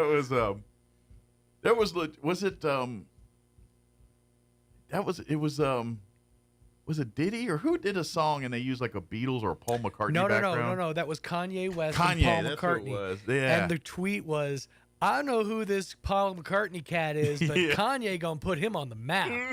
I'm like, okay then. All right. It was funny. We were kind of, just bouncing around, messing around in the pool yesterday, letting the kids do their thing. Yeah, how was that? How was pool? I forgot to ask you how pooling was. It was fantastic. Yeah. Props to the staff at the Roswell Aquatic Center. They do a fantastic job. Did you get to go outdoor? Yeah, we did outdoor. Sweet. Yeah, it was perfect weather. Perfect weather. But while we were swimming around, the song Heartless by Kanye came on. Okay. Off the 808s and Heartbreak album, which I would argue is maybe his last sane album, 808s and Heartbreak. It's like the one that's like, okay, he still kind of has As a person not very familiar with Kanye's catalog, I will take your word for it. Yes, and as well you should. But the song came on, and it was just funny because me, Misty, and we were all just sitting there singing this song. I'm like, oh yeah, remember when it was okay to like Kanye? It was like back in the day. It's like, you learned his music kind of like it was with Eminem. Yeah. I remember, distinctly in high school cruising around with my friends singing every album of like the Marshall Mathers LP. Yeah. Or, these horrific tracks that I had no business, coming out of my mouth. But it was the same thing with Kanye for a minute back there. And then, well, he slipped off and became a gay fish. Well, and this is where I think the 10 years between us do come to play. Yeah. Because while you were doing that, I'm the guy with the cassette tape with Anthrax's I'm the Man. Bring the Noise. No, not even. This predates Bring the Noise. This is I'm fair. the Man, which begat Bring the Noise. Right. and it literally, there is an Anthrax album called I'm the Man, and it's got like 5 songs, and literally it's like, I think 4 of the 5 songs are different versions of I'm the Man. Well, and then there's like one with Wipeout or something. Right. And they had something there. They were going to go with it. Well, there was Scott Ian had a plan with well, that there was song. like a radio clean version, a not radio clean version, and a live version. And then I feel like then they just crowbarred another song because they're like, well, there's tape left. Let's throw that on there. You know what song, and this again does kind of denote our 10-year difference. Yeah. You know what song did that for me back in the day? That did it was the song Purple Pills by D12. Okay. Because they put out a completely clean song wherein removing all not only curse words but also drug references and made it about like antacids essentially. But then there's a version that's like kind of halfway there. It puts in some of the drug references, but it cuts out the cursing. And then there's the full bore cursing and here's the drug and I've heard through the course of my radio career several different versions of this song playing from different sources. And I'm not sure which one's the official one still. In some cases, it's called Purple Hills. In some cases, it's Purple. So it's kind of all over the place. Yeah, and that's I'm the Man was kind of, and then, the Attack of the Killer Bees album came out, and that was kind of a greatest hits, but they put the Bring the Noise on there, right? And then they also put another version of I'm the Man on there. And then the rest of the album was kind of a greatest hits. It had one of my favorite Anthrax songs. That's one of their lesser ones called "I Am the Law," which is a whole song about Judge Dredd. Really, I love that song. I am the law. It's Anthrax. They do the Wipeout. They do a version of that on there. Caught in a Mosh is one of their. Caught in a Mosh was their. That was on there. A version of that's on there. Attack of the Killer Bees. When I was a kid, I have to look that up. When I was a kid, there was a game that I was like a teenager. My brother was still like 3, 4, 5, and he always wanted to play this GameCube game. It was a WWE game called Day of Reckoning, and it had very few songs on the game, but the one that played like every other song was Bring the Noise. And so I always remember Chuck D coming in, bass, how low can you go? Yeah. Death row, wanna know. So that's like how the game started every time we play. So it's iconic. Yeah, the people that live in that age, I hear that. You're like, oh, you know what this is? Yeah, boy. That's still to this day why I want to go check out Prophets of Rage. I mean, I feel like it's the best of both of those bands, you know? I want to go into a Red Lobster and just blare that song. Now the Flavor Flav's all about Red Lobster. Doesn't he own it or something now? Or part owner? I think he bought several franchises to save them from going under. I think is what it was. I just want to go in there with a boombox. And then yeah, boy. And I'm like, I'm here for some lobster. I would love to see the battle of the brand superstars and have like Shaq and Papa John's step toe to toe against Red Lobster's Flavor Flav, and then you got to work in Rick Ross. Rick Ross, the guy who does Wing Street. Was it Wing Street or Wing? Yeah, one of those. I think it's Wing Street. Well, or Wing Stop. Since we were just talking right now, got a marketing idea for the Papa John's people. Okay, partner up with Papa Roach. I Cut don't know, my man. pizza in 2 pieces. Just saying. Yeah, but I don't know if you want Papa Roach associated with your pizzas. Just saying. After everything that Papa has gone through over the past half decade, I don't know if you want roaches associated with your pizza. Just saying, get Papa Roach to do Papa, and we'll do Last Resort. That's Papa Roach's probably arguably most famous song. Speaking of Papa Roach, and I don't know if they're still like together doing like touring or whatever. I think they are. A lot of them are doing that, when we were young fests. Yeah. In Vegas and stuff like that. Yeah. But there's a song by it's by a band called The Who. Not that The Who. Just say, are we getting into Paul McCartney? No, Roger, there's this guy, Roger Daltrey. He's it's the HU. Okay. So I don't know where. I think it says they're Mongolian. Is it Korean or something? No, they're Mongolian. Okay. All right. But the notable thing about them is they're a throat singing metal band. Oh, is this like throat the two? Yeah. Well, so there's a part of this song that's out, and it's like, when the lions want war, we gonna fight them to the bitter end. And this guy. But there's a part of this song. That happens to me when I hear Rammstein. There's a part of this song where the whole and it's funny because it says it in the lyrics. If you look it up, it actually has the words, but he just goes ho. So when that part comes up, my car, everybody in my car, regardless of age, nationality, whatever, y'all got to belt out your best throat singing audition right then. Well, you know what? This is it kind of. I'm just going on to another thing because this kind of reminds me of something else. Is with that throat singing and all that. Another thing that's starting to get like mainstreamed that was not mainstreamed. Yeah. And I'm gonna. If you watch there's a new season of the Conan Must Go show on HBO Max, and if you never watch it, it's pretty good. There's like 2 or 3 seasons of it there now. Right. And he basically goes to different countries and does Conan. Yeah. He is himself. And the theory is basically he's got a podcast, and like every once in a while on his podcast, he interviews just average people from various countries. And then the Conan Must Go show actually he goes and visits some of these people. Right. Like in this season, there's like a guy in New Zealand that lives like in a storage shed that he goes visit and all that. But anyway, the first episode, it's in New Zealand, and the first thing he's doing is they're trying to break I guess in Auckland, New Zealand. Okay. They were while he was there, they're trying to break the record for the Hakcha? It's the Polynesian welcome dance where they do the hula hacha and they make the weird faces. Really? And they do it's the traditional dance. Right, the Polynesian dance. Yeah, but they're trying to set the world record for the number of people doing it? Yeah, like kind of like the Thriller deal, but and so they're so they're teaching him how to do it and doing the whole thing, and it's kind of interesting, but I've seen more of that, and I don't know if it's just the feeding me because I watched that. I've seen more of these. I'm like, so is this a thing now where everyone's trying to kind of, because to me, I look at it and I'm like, are you Polynesian? Do you even know what you're doing? Yeah, is this or are you just mocking them? Is this appropriate? At what point does it become appropriation? Is the question. Yeah. I'd be curious to check that. The weird thing about trends is they used to have some shelf life to them. Now it's just like boom, boom, boom, boom, boom. Like I just was talking about one earlier this week that's like the latest trends sweeping TikTok, and then today I heard about adult tummy time, which is the new trend on TikTok. Wow. It's where essentially influencers are encouraging people to spend at least 20 minutes a day on their tum-tums because it reduces what they call tech neck.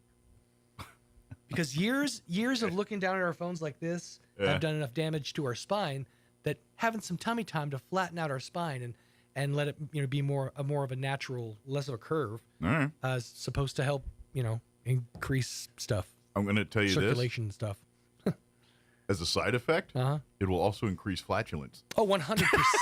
I can't be on my tummy because these days I play a gamble and loss game, and more often than not, I am not a gambling man. It pushes the right buttons all of a sudden. So no, I agree with you, but it is wrong button. It is funny though to me that as a grown human being, I have to utter the phrase adult tummy time. Yeah. I thought we were done with that when my kids started talking. We need to stick to more mature things like adult coloring books. I agree. Maybe spend your adult tummy time having some adult coloring time. There you go. Yeah. Enhance both skills. On that note, let me give you the rundown for this hour of the show. We'll get you update with weather and all that here. Spoiler alert, it's going to be hot this weekend. Yeah. It's going to be hot today. And then shortly thereafter, Amy McVeigh is going to join us here in studio. We're going to get author and local Roswell baseball aficionado, Dewey Johnson to join us, talk a little baseball, but particularly want to invite folks out to Invader Night with the Historical Society on June 12th. They're going to have the Historical Society and New Mexico Youth Challenge are going to kind of be the hosts for Invader Night out there. They're going to have members of the 1956 Hondo Lions Little League World Series team. They're going to be out there to help throw out first pitch and be there to fans to meet and greet and chit chat and talk with. Nice. And so they're going to be big Little League Baseball World Series Historical Society night out at Joe Bauman Stadium on June 12th. We'll talk mostly about that with them and talk a little baseball history with Dewey as well, of course. A little bit of that long ball. Yeah. And then later on in the hour, sorry, I got hiccups. Must be the shirt. We'll get you up to date with news of the local variety, Wall Street Business Update, and all that good stuff. Before we do any of that, though, let's get you up to date on the weather. I'm meteorologist Steve Hamilton with your Pecos Valley weather. Pretty hot today. We have just enough humid air for a shower or thunderstorm. Afternoon highs in the upper 90s. For the overnight hours, clear and mid-60s. And then we have dry air moving in for Saturday, right around 100 for the afternoon high, and we get lots of sunshine. Clear and mid-60s on Saturday night. Pretty hot again on Sunday, upper 90s and low 100s and sunny. That's your latest forecast. Meteorologist Steve Hamilton. Thank you, Steve. Currently 74 degrees here in Roswell. Humidity is at 64%. Winds are not calm at the moment. Mine says calm, but my weed tree's moving, so they're not calm. We are looking at a 20% chance at some showers this afternoon. Mostly sunny and hot otherwise. 99 our official high today. Just call it 100. It is what it is. South winds 5 to 15 miles per hour. Skies will be clear tonight. Overnight low of 64 degrees. South winds 5 to 15 miles per hour. Saturday, another scorcher. Sunny, hot. 99. Just call it 100. Once again, west winds 5 to 10 miles per hour. For Saturday night, clear skies and an overnight low of 66 degrees. East winds 5 to 10. Sunday, they just full on say 100 on Sunday. Mostly sunny and hot. Highs near 100. North winds 5 to 10, shifting to the south for the afternoon. But if you're looking for a silver lining, then next week will be a little cooler. And pretty much every day we've got rain chances. As of right now, a 20% Monday, partly cloudy and 91. Tuesday, a 40%, mostly cloudy, 86 for a high. 89 and a 20% on Wednesday. And then, Thursday, mostly sunny, 95. So all that wraps up. But so we do have a bit of a cooling, maybe, monsoon thing going on next week. I don't know, it's a little early for that, I think, but who knows? I don't know. I think we have like 6 little mini monsoon seasons instead of one big one now. They just kind of, we're going to do monsoon this week. Next week, not so much. Week after that, we'll monsoon it up again. I don't know, but that's what we're dealing with. All right, it is 8:23. We're going to take a 3-minute break, and then Amy McVeigh-Tejas will join us here from the Historical Society for Southeast New Mexico. We're going to get author and baseball aficionado Dewey Johnson joining us as well, and we'll talk about Invaders Baseball Night and all that good stuff with them on the other side. Don't go away. You're listening to Mornings with Mike Winters. Our dads shape our world by giving us the courage to dream big. This is Melanie from Glenn's Furniture, and it's time to let Dad know he's the heart of every memory, the wisdom in your moral compass, and the glue that holds your family together. Show him your appreciation with a new recliner from Glenn's. Thank him for every sacrifice and every smile with exceptional quality and comfort that lasts. Come see us for Father's Day on the corner of Union and Alameda in Roswell, where delivery is free since 1953. Got a pothole or some other issue in your neighborhood? The City of Roswell's Fix It program is your solution. This program is here for Roswell residents to help the city fix issues in your neighborhood. Concerns such as potholes, water leaks, loose manhole covers, fire hazards, abandoned vehicles, and more. To submit a Fix It form, just log on to roswell-nm.gov/form center. The city would like to thank you for your assistance. And remember, call 911 for all emergencies and call the city at 575-637-6200 for all other business. Got a wedding, birthday, or quinceañera coming up? Southwest Printers can bring your invitation ideas to life. Southwest Printers specializes in one-of-a-kind invitations for weddings, birthdays, quinceañeras, or any special event. With a wide range of papers and finishes, Southwest Printers can make your invitations truly special, unique, and personal. And that's not all. Southwest Printers offers a wide variety of printing services. If you can think it, they can print it. Take your ideas to the next level with Southwest Printers at the southwest corner of 2nd and Pennsylvania in Roswell. Call 575-622-1820. Check out some of the savings you'll find this week at your local Farmers Country Market. Select cans of Food Club veggies are 3 for $2. And jars of creamy or crunchy Food Club peanut butter are $1.88 each. In produce, 2-pound tubs of red ripe strawberries are $3.99. And juicy cantaloupe are 2 for $3. In the meat department, family packs of bone-in sirloin cut pork chops are $1.49 a pound. And whole fryers are $1.19 a pound. These are just some of the bargains you'll find this week at your local Farmers Country Market. Before Jesus went back to heaven, he told his apostles to go into all the world and preach the gospel to all creation. Notice that he said preach to all creation. After Jesus went back to heaven, the apostles began teaching and preaching the good news of Christ. In their first recorded sermon, they told the story of Jesus and how he came to seek and save the lost. At the end of the sermon, the people asked what they needed to do in response. Peter's answer was, repent and be baptized. There were people from all over the known world that heard that sermon. Christ didn't come to save just a few. He came to save all. He offers his grace and forgiveness to all who are willing to accept it. He loves us all and wants all of us to come to him. No matter where you find yourself, Jesus loves you and wants you to come to him. You need help finding the way? Well, come and see us. We want to help you on your journey. Join us at the Country Club Road Church of Christ for worship at 10 a.m. on Sunday, located on the corner of Country Club and Washington in Roswell.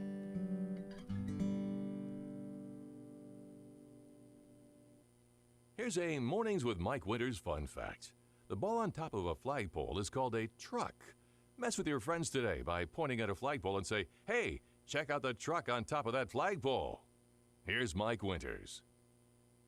And good morning. It is 26 minutes after 8 o'clock, and joining us in studio this morning for the Historical Society for Southeast New Mexico, Amy McVeigh-Tejas back with us. And then joining us on the phone this morning, author, baseball aficionado, and historian Dewey Johnson back with us on the phone as well this morning. Good morning. How are you doing, sir?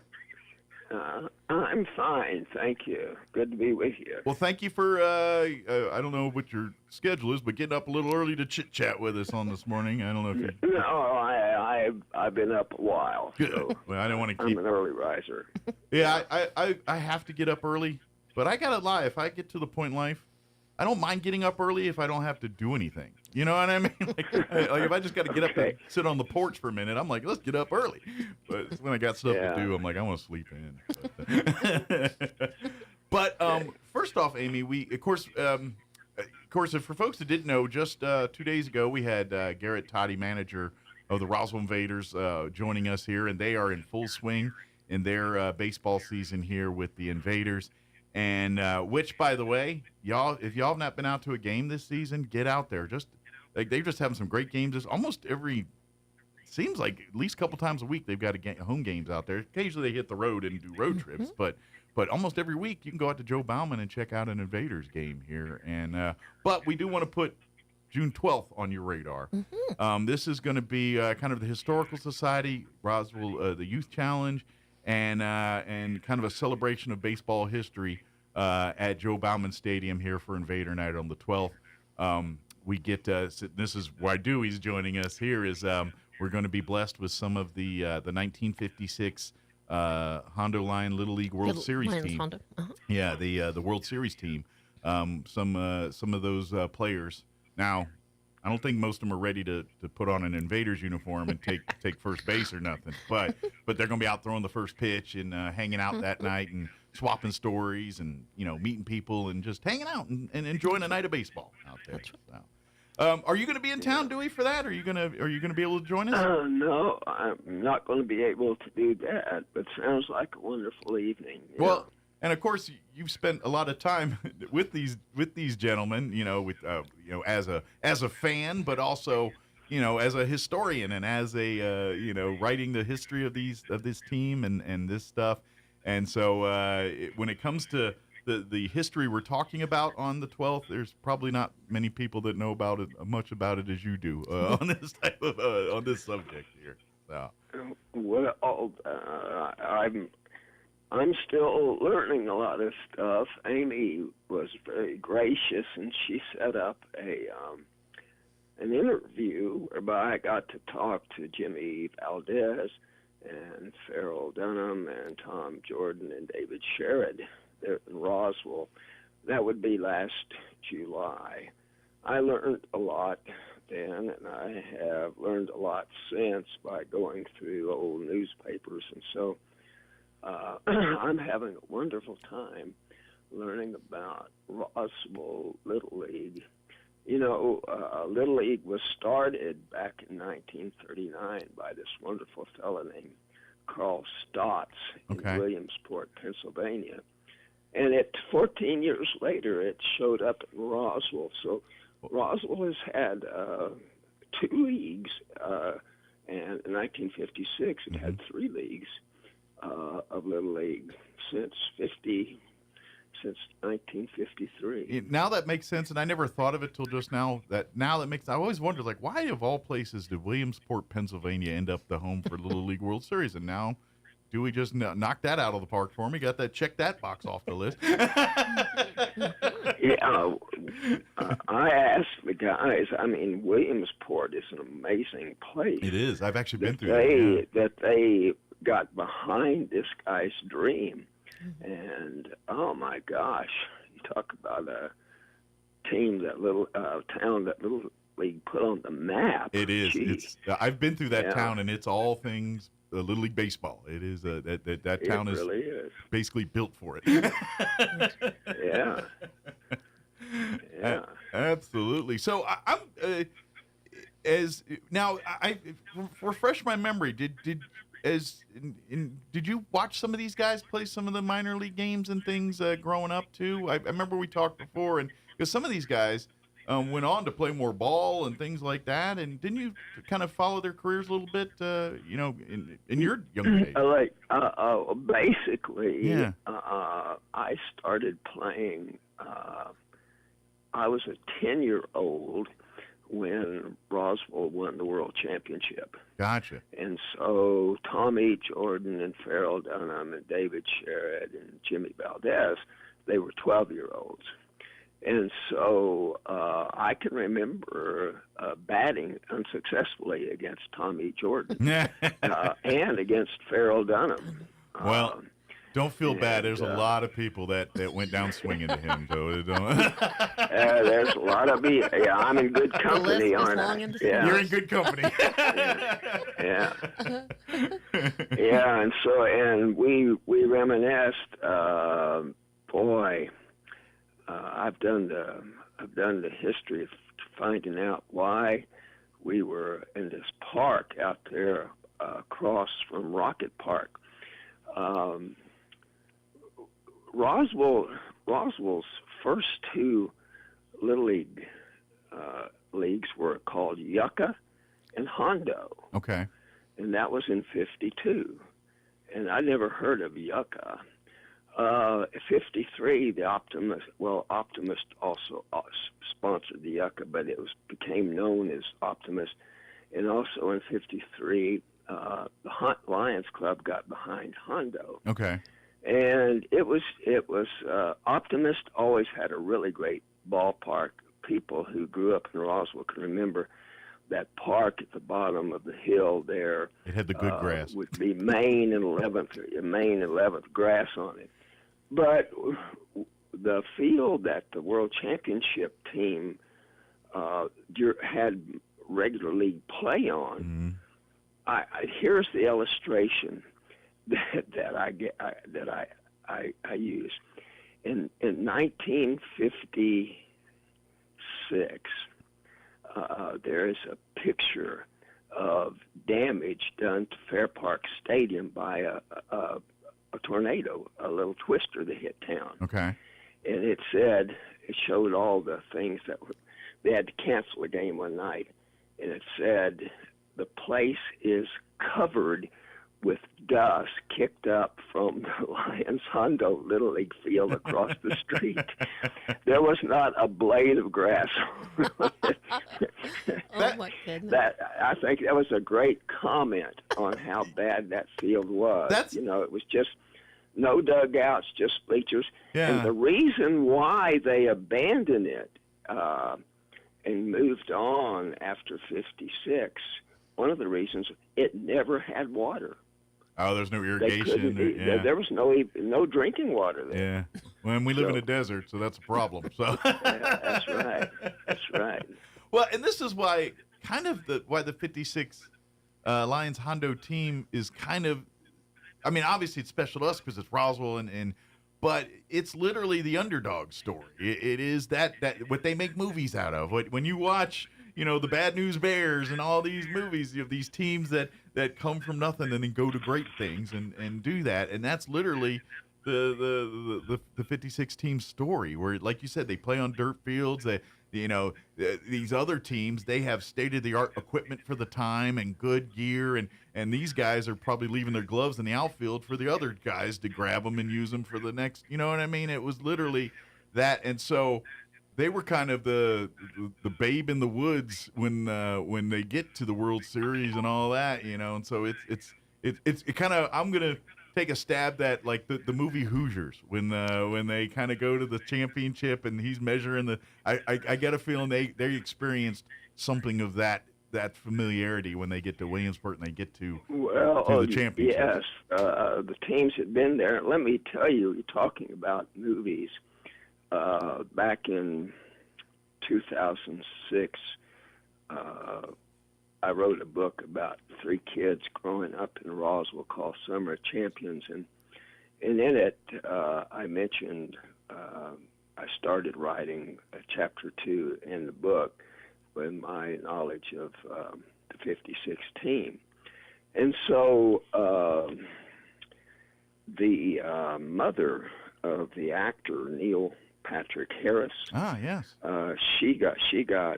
She had grown up in Portales, and she got interested in the book, and so she gave it to Neil Patrick to shop to make for a movie. Okay. And so he started out in Hollywood and got back to her pretty soon saying, hey, they're already working on another movie about the team that won it in 1957.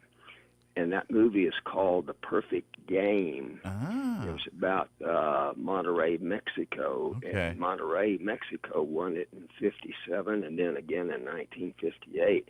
Okay. And those were the first international champions. One of the things that always impressed me back in 2005 when I was talking to the team members that I could get in Roswell was say, we won the world championship in 1956, but it wasn't the world championship. It wasn't until the next year that it truly became world championship. Gotcha, it was when they actually had world teams on there. Still United States. Yeah, they're very modest about that. Everyone was.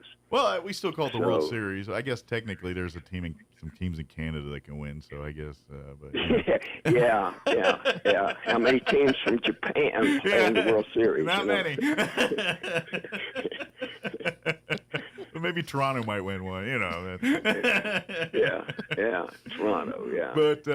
But that's what that's what I love so much about this story is just the history of it and just seeing. And then the great thing is you follow their careers, and we talk later, and some went on to play other ball, but they all come back to that 56 team. It's like even no matter where, whatever life took them, at some point we come back here and talk about that special moment in time when this team did big things and did a lot of cool stuff. And so that's why we still celebrate it here 70-some years later. Absolutely. Yeah. Absolutely. 70 years later. Right. So, Gee was curious. Do we know how many of our original guys are going to be out there on the 12th here? Well, we know that Tommy Jordan will be here. We know Jimmy Valdez. I'm not sure about Harold Thompson. This all came about pretty quickly, and we wanted to partner with the Mexico Youth Challenge Academy. Yeah.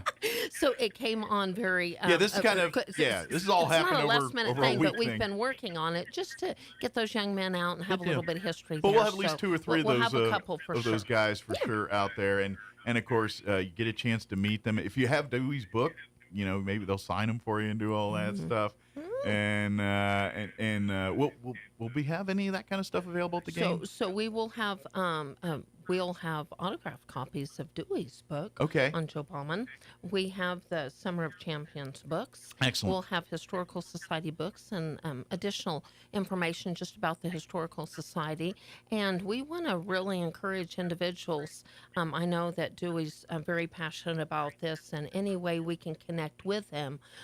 For listeners that were part of this amazing legacy, we, for example, had Harold Thompson bring his whole entire scrapbook that his mother put forth, and we have a copy in our archives. Oh, we would love that. I think it's very, very important for individuals listening that have items like that. Share it. To bring forth that, because that is what's going to help Dewey complete his works and get any and all Excellent. information. So we're kind of doing this as also a fact-finding mission. As much as it's a ball game and enjoyment, we're trying to beat the bushes here a little bit and find some more of that history that may be sitting in people's, attics or basements or in their brains, stories from their time and their own experiences and those types of things. I think many, many people listening assume that the Historical Society Archives facility just has copies of everything. It'd be cool if we did, but we don't.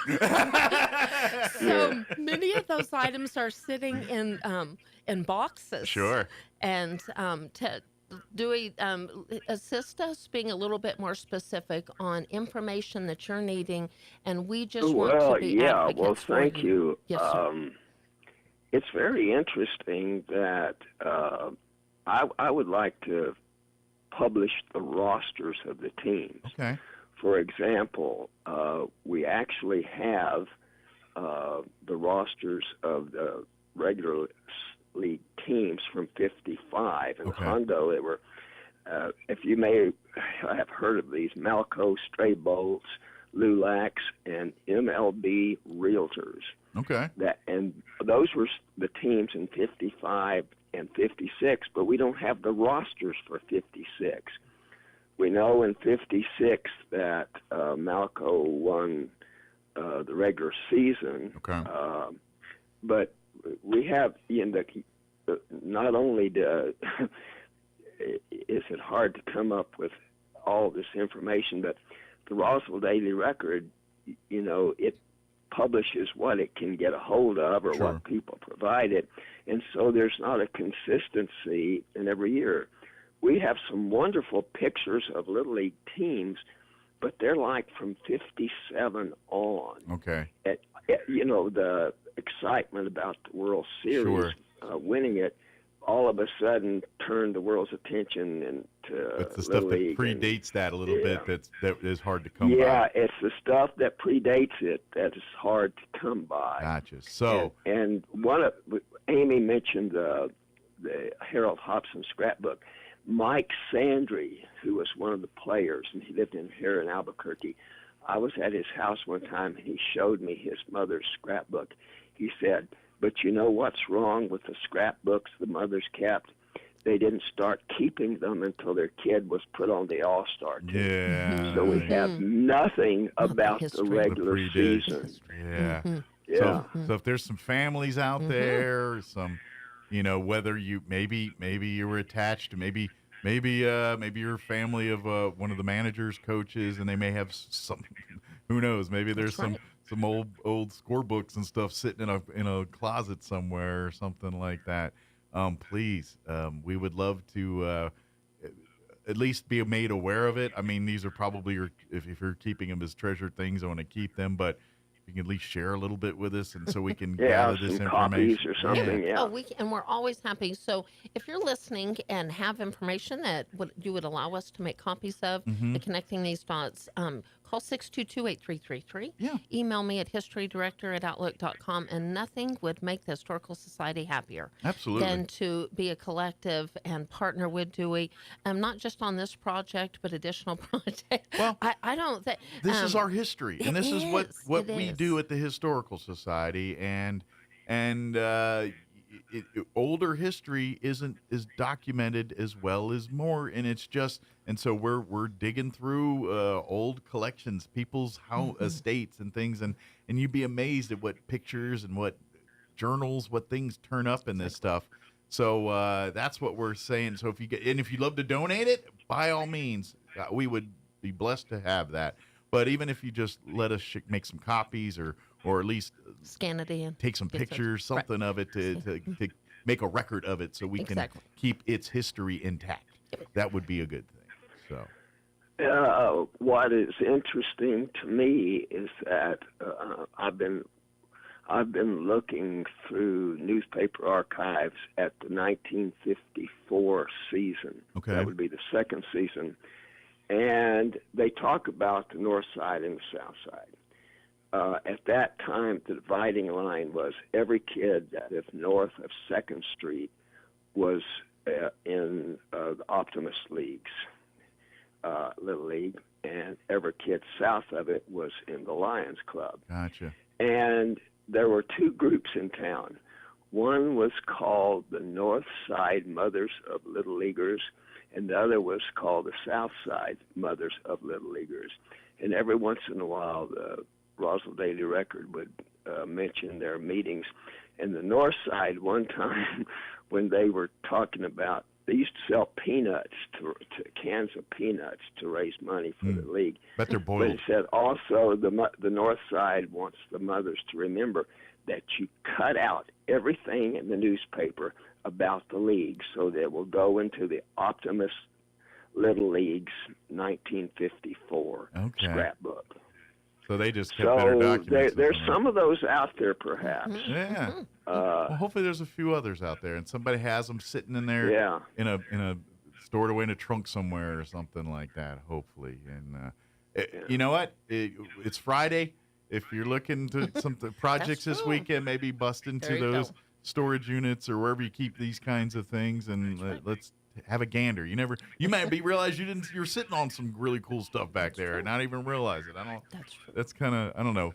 As a fan of like those American Picker shows and all that, I do kind of like, an adventure like that every once in a while. Absolutely. But in the meantime, and people chiming in like that help. For example, one of the questions I brought up with Amy and others from the Historical Society, or let her know about, is the cover on my book, One Last Doubleheader about Joe Bowman. The kid on that, people say, well, who is that kid? I had no idea. It was just a picture that you had found at the Historical Society. Yeah. Well, it turns out that almost everybody that's a year or two older than I am knows that is Billy Ward. Is the name of the kid on the front of the book, and that unfortunately he died a few years ago, so he's no longer with us. Well, Billy lives on in that image. Yeah, he does. Absolutely. He does. That's a great picture. Absolutely. And only the Historical Society could provide it. And to be honest, because of that, by default, next generations are going to associate him with that baseball there, even if he just had the small part in it. But he was there. He was part of it. He witnessed the history, and he's part of it. And that's the cool part about it. So yeah, if you do have this stuff, please reach out to the Historical Society. We can get this and by all means, we would love to pack the stands of Joe Bauman Stadium here on June 12th. Come and meet some of these Little League players from the 1956 team. Hear them tell stories of their experiences there and doing all this stuff. And of course, enjoy a great night of Invaders baseball. The team itself, bring the kids. They love to have, they're going to have a bunch of camps this summer, like 4 different camps this month in June alone, I think, for kids. But every night at the ballpark, they're having catches with the kids and, just interacting with the kids. If you want a family fun night out, just, yes, come for all the history on the 12th, but just come and enjoy a ball game. Come out and enjoy a baseball game. All for the love of the game. Yeah, just come out and enjoy a great baseball game. The Invaders, these athletes, it's kind of a new bunch that started last year. Now they're kind of carrying over to this year, and so they'll admit they're like, we had a rough season last year, but they're already, they're seeing the fruits of last season taking over this season, where some of the things that Garrett and his team are kind of instilling into this team, you're starting to see some of the fruits of that this season. So come out to the games and enjoy some Invader baseball. Come and meet some of our heroes of the Little League World Series team, and let's just celebrate history, celebrate baseball, celebrate Youth Challenge. We haven't talked enough about them. Especially in the world with Job Corps and what's going on there, and we're hearing. Hopefully, there's heard a judge got some stays. There's some good news there, but it makes you appreciate the blessings like that we're doing here with Youth Challenge and seeing what they're doing and all that. And by the way, there's probably not a community event in Roswell that organization's not helping make something happen with it. Just fact. That is exactly right. So I'm going to encourage, let's do some. So I've got a couple of things. Mike, we have 2 tickets for the June 12th game starting at 6:30. Okay. if individuals were listening to this interview, I'm going to put a challenge out there. Okay. I want somebody to call me at 622-8333 and That's be the able to Historical tell Society me number, yeah. and be able to tell me what the young man's name was on the cover of that book. There we You go. got to be listening. If you didn't listen to the whole interview, you better rewind and listen. I'm going to say, if you're listening live on the radio, I'm going to give you a cheat. If you go to ksvptv.com in the mornings with Mike, you can rewind the tape and go listen if you need to cheat. I've got 2 tickets. So on behalf of the Historical Society, we're celebrating history, celebrating the legacy of Dewey Johnson. Yeah. The first caller will get 2 tickets to be able to tell me who was on the cover of Dewey Johnson's book. There you go. Leave a voicemail right this second because she's on the air. I'll know. 'Cause it'll ping if you call. And let me say this. It's a busy day. Oh, my goodness. No, it's not. It's a busy day. You are also welcome to text me, 575-915-4471. And then, we'll get you a free pair of tickets, and we'll come out there, and we'll even set you up to make sure you get to meet the piece firsthand. That's so cool. We'll come and you get to introduce them and shake their hands and chit-chat with them and all. You can do that anyway, but we'll make sure that happens. That's true. We're going to have Tom Blake singing the national anthem. We're going to have all kinds of fun things. Dewey, it is an honor to consider you part of our family. I mean, Dewey's I'm happy to be there. Wow. Well, we'll miss you there for this one, but we look forward to when you make your next trek down here and get to visit. Okay. And hang. And, Dewey, nothing would make me happier to give you a call that evening or the next morning. Maybe I won't wake him up, Mike. But if we got some information that was even brought out to the game or whatever, any way we can help Dewey and his works, we're honored to do that. Absolutely. Dewey, before we let you get back to it, is there any information, anything we wanted to share that we didn't get a chance to, or you didn't get a chance to share? Well, I just want to, maybe I should emphasize this so you all know what I'm about. Sure. This book that I'm coming up with to celebrate the 70th anniversary of the Little League team, I'm looking at the past, including Williamsport, Roswell seasons 52 through 55. I'm looking at the regular season. I'm looking at the tournament play, which there's a lot of stuff from that the Historical Society has. Immediately after, all of the fruits of them winning that, which, by the way, one of the things I've learned is that the team, all of a sudden, after they won the World Championship, or even after winning the first tournament game, all these girls came up to them asking for their autographs. And adults also. And I remember David Sharon telling us, he said that he was standing there and this man wanted his autograph and he didn't even know what to do. I know that feeling. and then he says, of course, Tommy and Farrell, they knew what to do because they had girls all over them. They're like used to this little hat. So, yeah, and so it was, there's some real great stories. It's always neat to feel like a rock star every once in a while when you don't expect it.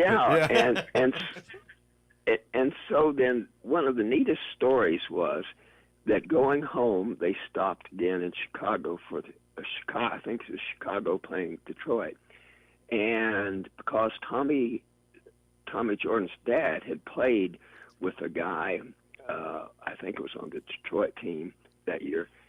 He saw Tommy, he said, come over, and Tommy was actually throwing pitches in the bullpen of the Tigers, I think it was. And people back in Roswell watching the game heard the announcer says, well, and here is Tommy Jordan, fresh from the World Series Little League game, showing the big leaguers how to pitch. Nice. And he was just... It was just quite a coincidence that they had just won the series, stopped in, and all of a sudden they're on TV. That's cool. That's so That's awesome. cool. That is so cool. It's the planets aligned. It's true. It's so true. Yeah. Excellent. Dewey, as always, thank you so much for the conversation today. Well, thank you. We look forward to more ahead here, Absolutely. and definitely next time you're in town, we get you in studio and we'll we'll talk some more ball and all that good stuff. Thank you so much. Okay. Thank you, well, sir. Thank you all very much. Appreciate it. Take Bye-bye. care. Bye-bye. Bye. All right, that was author, baseball fan Dewey Johnson joining us there. Folks, it's going to be a fun night here on the 12th. Come out. The Invaders will be taking on the Pecos Bills that night. We haven't even kind of talked. They're going to be playing their game again 6:30 p.m. Come on out. You can get tickets at the game. You can go to the Roswell Invaders website and get tickets. And while you're there, I encourage you to check out their because they also got their schedule for their youth camps come up. They've got, like I said, like 6 camps coming up over this month in June alone, where these kids and literally you just come and show up at the thing. They don't have to sign up. It's free. And the kids literally get to play ball with the Invaders. They go and have a catch with them. They teach them fundamentals.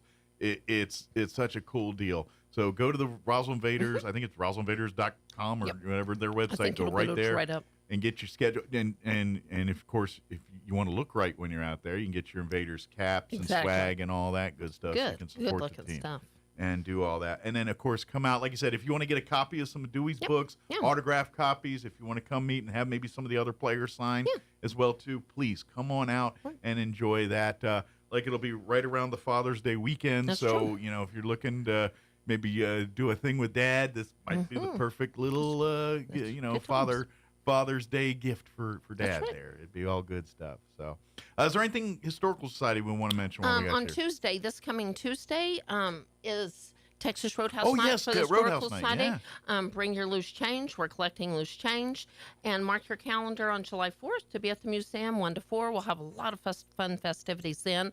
Working on our Heritage Dinner coming up in August. Have a lot of fun things. So follow us on social media. And just a huge shout out to Adrienne. I was at the courthouse yesterday and the great things she's doing in tribute of and the New Mexico House bill for representing our state flag. Shout out to her and that amazing young dynamic woman. Just making history. But follow us on social media, roswellinhistory.org. Call us at 622-8333 or email me at historydirector@outlook.com. I hope that email starts blowing up with fun facts for Dewey Johnson. That'd be so amazing. And I hope, and folks, if you have, if you're digging through this weekend or thinking, I know we got a scrapbook in that closet or something, right. Please share it with us. This is, like you said, Dewey's digging. And there's just this, and the problem is, like you said, it's once they got famous after 56, there's plenty of stuff. It's leading up to that we're really missing the pictures and the history there. I think on the final note, the Historical Society wants to encourage people to be beacons of hope. Mike, I couldn't think of a better explanation of beacons of hope. Let's get our youth involved with these historical, the Joe Bauman and Little League World Series, because there was a dream in 56 and it came true. And I want Roswell back in that Little League World Series to win it. And we need our kids to realize it's part of history, but we're looking to the future. We've gotten close. Well, they got to create their own history now to keep the other history going. It's all past. Yeah. And Dewey so adamantly believes on that past, present, and future. And the we need to celebrate carry all that of history with them. You better believe it. Yep, absolutely. Yep. And so we need that Dreams generation to grab That's that right. and pull it to the next so that their kids will have I need the same next thing. Tommy Jordan Jr. always said, I knew we'd do it. That's right. We need the next one to say the same thing. That's right. Maybe we need to churn up all the grass and make a dirt field out there again. That's maybe how we do it. Get down the dirt and see. Oh, Seems like it's too nice. We need to make it harder. Yes. Here, y'all sharing gloves. Yeah, exactly. These baseballs have seen better days. Here you go. That's right. Very good. But again, RoswellNMHistory.org. You can learn more about everything we're talking about here, including Invader Night. And, of course, Father's Day is around the corner. If you want books from some of our great local authors or our Peter Hurd prints, all make great Father's Day gifts. RoswellNMHistory.org there. And then come on out next Tuesday to Texas Roadhouse. And then the next day, meet us at the pole for prayer at 9 a.m. There you go. And at the ball field on Thursday. And then ball field on Thursday. So we'll just flow. Tuesday eating steak, Wednesday praying, and baseball on Thursday. That's right. That's about as American as you can get there right there. You go. Amen. Steak, God, and baseball. There Let's you do go. this. Amen. Thank you, as always. You. Appreciate it. It's 9 o'clock. You're listening to 106.5 Roswell's Talk FM, KEND, Roswell, New Mexico. News this hour from townhall.com. I'm Rich Thomason. The latest jobs report sparked a rally on Wall Street. The Dow soaring more than 500 points at times this morning. America's employers created 139,000 jobs last month, and that was more than economists were expecting. The unemployment rate unchanged, 4.2%. President Trump is standing by his budget and tax cut bill, which one-time ally Elon Musk has called an abomination. I'd rather have him criticize me than the bill, because the bill is incredible. It's the biggest cut in the history of our country. We've never cut. It's about 1.6 trillion in cuts. It's the biggest tax cut.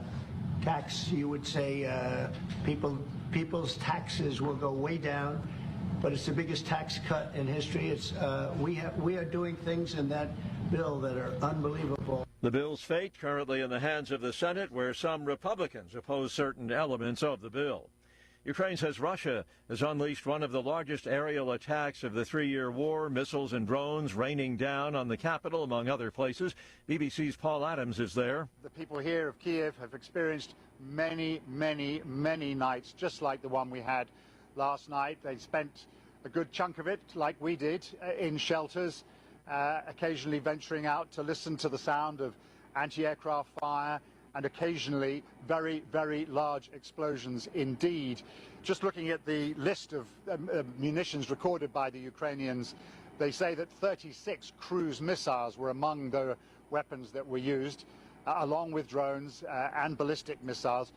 The Wall Street rally rolls on. The Dow up 459 points. The Nasdaq is ahead 257. The S&P is trading 65 points higher. More on these stories at townhall.com. Everybody wants cheap airfare, but where do you find it? You call low-cost airlines. Their prices are direct from the airlines, and they're so low you can't find these fares published anywhere. They specialize in cheap flights, discount hotel rooms, cheap car rental rates, and great package deals anywhere around the world. Wherever you want to go, they can help you get there cheaply and with a best price guarantee. If you want the lowest prices on your airline tickets or other travel services, call now. That's right, call. That's the only way to get these rates. Experts are standing by 24/7 to get you the cheapest airfare and hotel rates available. So don't wait. Call right now for the lowest travel prices anywhere and for great last-minute travel deals too. Call 866-755-5300. That's 866-755-5300. Again, that's 866-755-5300. Call us right now.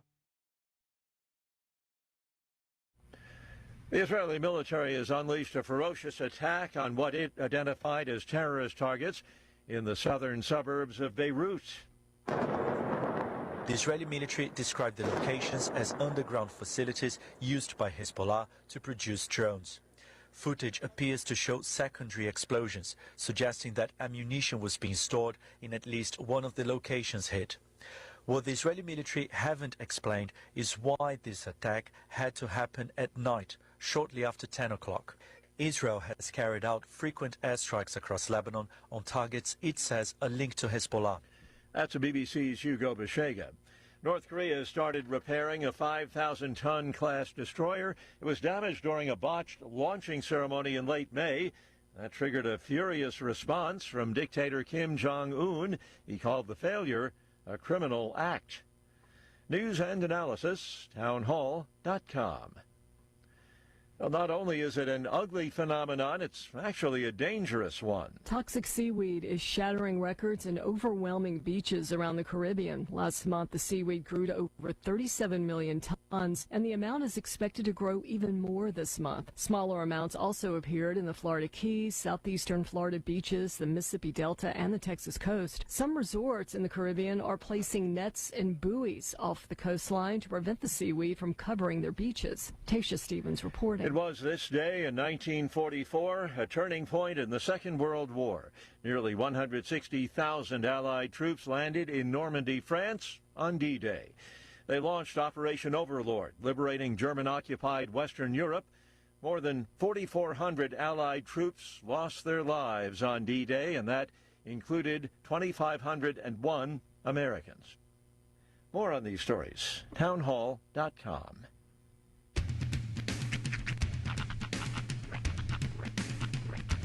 What in the wide, wide world of sports is going on here? I promise you, whatever scum did this, not one man on this force will rest for 1 minute until he's behind bars.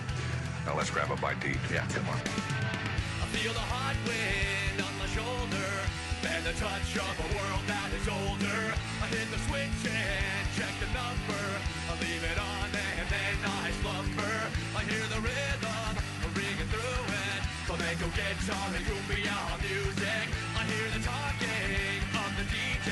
The travel said, what does he say? I'm on a Mexican radio. I'm on a Mexican world radio.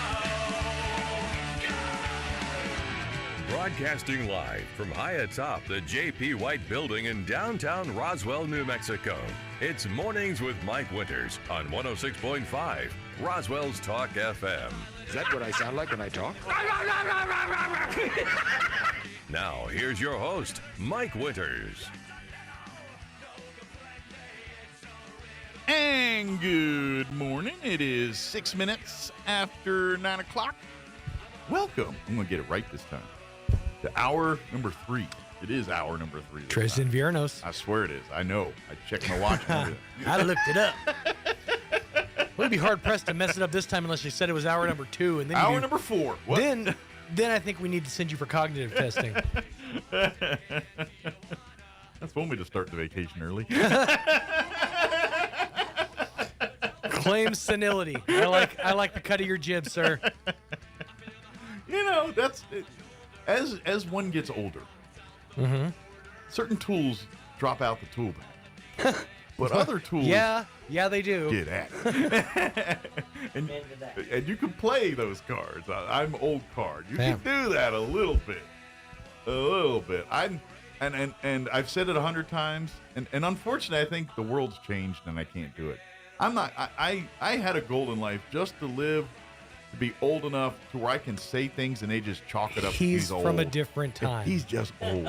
Yeah, I know. Him go. And you were close too. We were all exactly. so close. I was kind of hoping that I would just he's just old because I grew up with all these cantankerous people in my various points in my life, and we just had to deal with their crap. You know? Yeah. I'm like, when's that going to be my time? Mike was so excited. He had a whole bag of Brazil nuts just waiting. I just want to tell people, they why are you doing that? You're stupid. And I can't do it anymore. Comes a point in your life when you're like, I am done not speaking my mind. Yeah. Like, I have had to be quiet for so many years. Am I old enough now? So you start to test the water. When do I get my license? license? A little bit, right? You throw some things out there. You see if it sticks. You know when you test? Thanksgiving. Because you've got the most open demographic of audiences. You got them young, you got them old, you got them from different walks of life. So it's just better that way. Yeah. As long as your family's not depending on the football game that day. Yeah. Depending on. Yeah. Which, by the way, this year is a Commanders-Cowboys, I believe, year. Nice. No, that's Christmas. I'm sorry. Okay. They're not doing Thanksgiving this year. I don't know who Dallas is playing on Thanksgiving. That's a Christmas game. So, Christmas. Don't do it Christmas. That'll start fights. Definitely. But, that's always I grew up in that era when. And I'm not gonna lie, I grew up in D.C. area and all that, and let's just face it, many of my older relatives were racist. They the words they use are not the words we use today. You are correct. And the ideology of those folks is not the same as it is to people today. I remember being the kid in those rooms, kind of like, wow, this is crazy. You're over there just taking notes. No, exactly. You know who sort of like set the bar for me as a young child of like you get to there was two. You get to kind of be whoever you want to be. There's Abe Vigoda in Look Who's Talking. Yeah. Who plays the greatest grandfather ever, and Burgess Meredith in Grumpy Old Men. Yes. Because he was the quintessential I'm old, I'm just gonna say stuff. Yeah. He has one of my favorite lines in the history of cinema, which is, if he swallows a quarter, he's fine. If he craps out 2 nickels and a dime, then you've got a problem. I would add a third one. Raymond's dad from Everybody Loves Raymond. Yeah. That guy was great. Yeah. That man. Walter Matthau was great. Like we can start the bunny path. Yeah, we could go into Bad News Bears, and Walter get down into that. Yeah. But into the weeds. But yeah, those are cantankerous old men. I would even throw out a and his name escapes me, but if you've ever seen the movie Folks. Yes. Is that Don Amici? Don Amici, thank you. I was trying to think of that one. He's another one of those that's like he's kind of the quintessential just old guy. Yeah, for people who don't know Don Amici, well, this won't even help because people don't know this movie. He was in Cocoon. He was one of the cast of Cocoon. Yeah, he was in a couple of things back when they were all in their 50s, but they pretend to be in their 80s. For some reason, Folks is the one that sticks out. The grandfather in Princess Bride was great. Oh yeah, absolutely. That's Columbo. Yeah.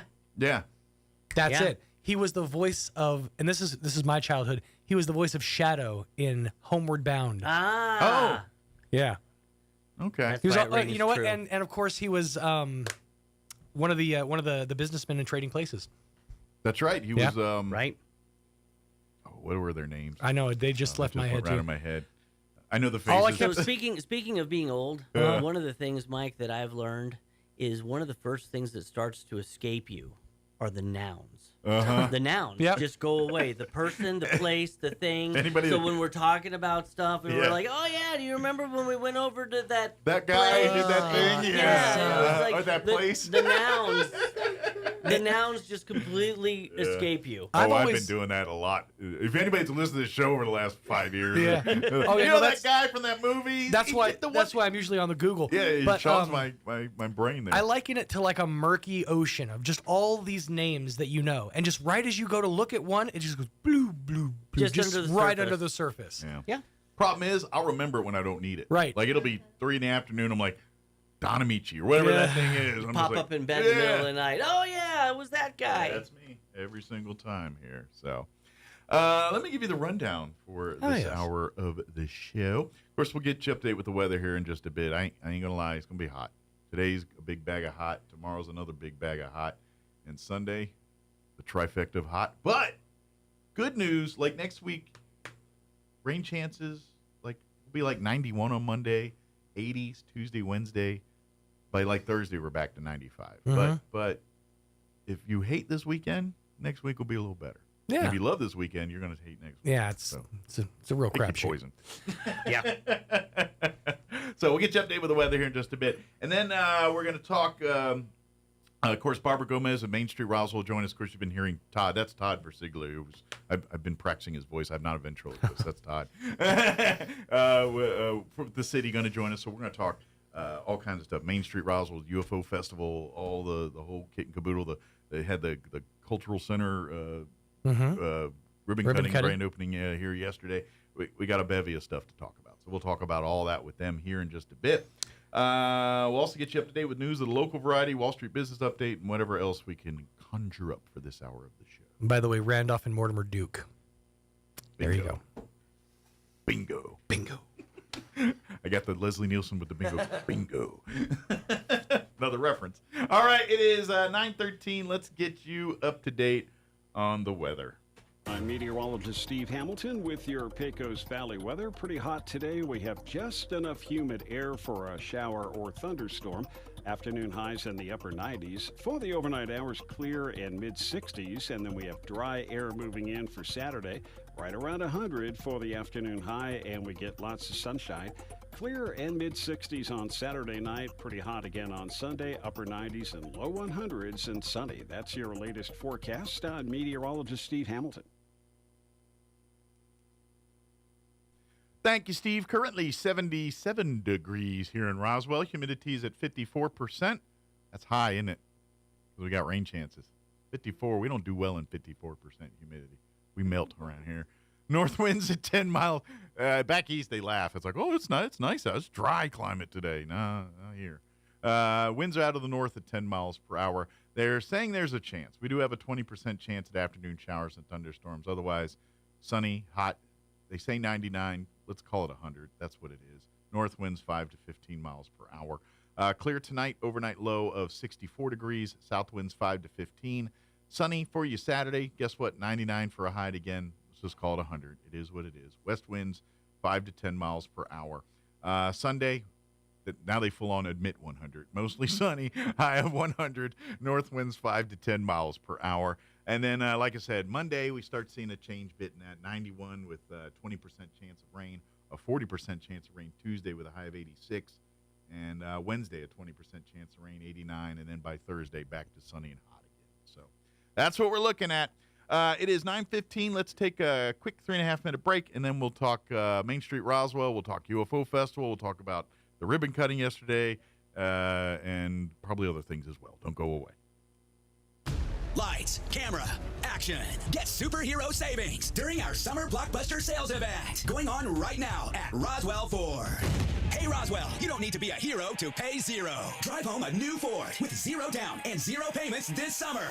Plus, at Roswell Ford, everyone gets employee pricing. You heard right. At Roswell Ford, you pay what we pay on our huge inventory of new Fords. Stuck in your loan or lease and want out early? Roswell Ford can get you released, even if you owe thousands more than it's worth, regardless of make, miles, or condition. Don't let the credit villains keep you from driving your dream car. At Roswell Ford, getting approved is a possible mission, so you can pay what we pay. Your mission, should you choose to accept it, is to find the best car and get massive American-made savings and the best car buying experience. Get on board at Roswell Ford, because we'll do whatever it takes to make a deal. 821 North Main Street in beautiful Roswell. Call 575-623-3673 or online at roswellford.com. Interest accrues from date of sale on select vehicles. Trade balances refinanced to new loan. Subject to lender approval. Offers not combined. Some wounds need expert care to heal properly. At Artesia General Hospital's Wound Care and Hyperbaric Medicine Center, we use advanced treatments like hyperbaric oxygen therapy to help chronic wounds heal faster. If you or a loved one has a wound that won't heal, call 575-736-8235 today and take the first step toward recovery. Picture this. You're behind the wheel of a John Deere compact tractor. You're effortlessly breaking ground, moving piles of rocks just by moving a lever, and enjoying the sun as you clear brush across your pasture.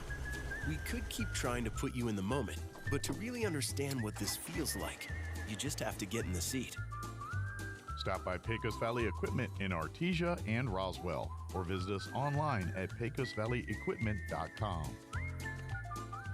You waited, and now it's back. Rib Crib presents Rib Fest. We're talking unlimited, slow-smoked, righteous ribs, unlimited sides, and endless refills, just $19.99. Or go for the half rack with 2 sides for just $16.99. All day, every day. Choose from original, sweet and sticky, spicy Carolina, Tennessee Red, or Caribbean. And all your favorite sides, including sweet and smoky beans, seasoned fries, fried okra, and so much more.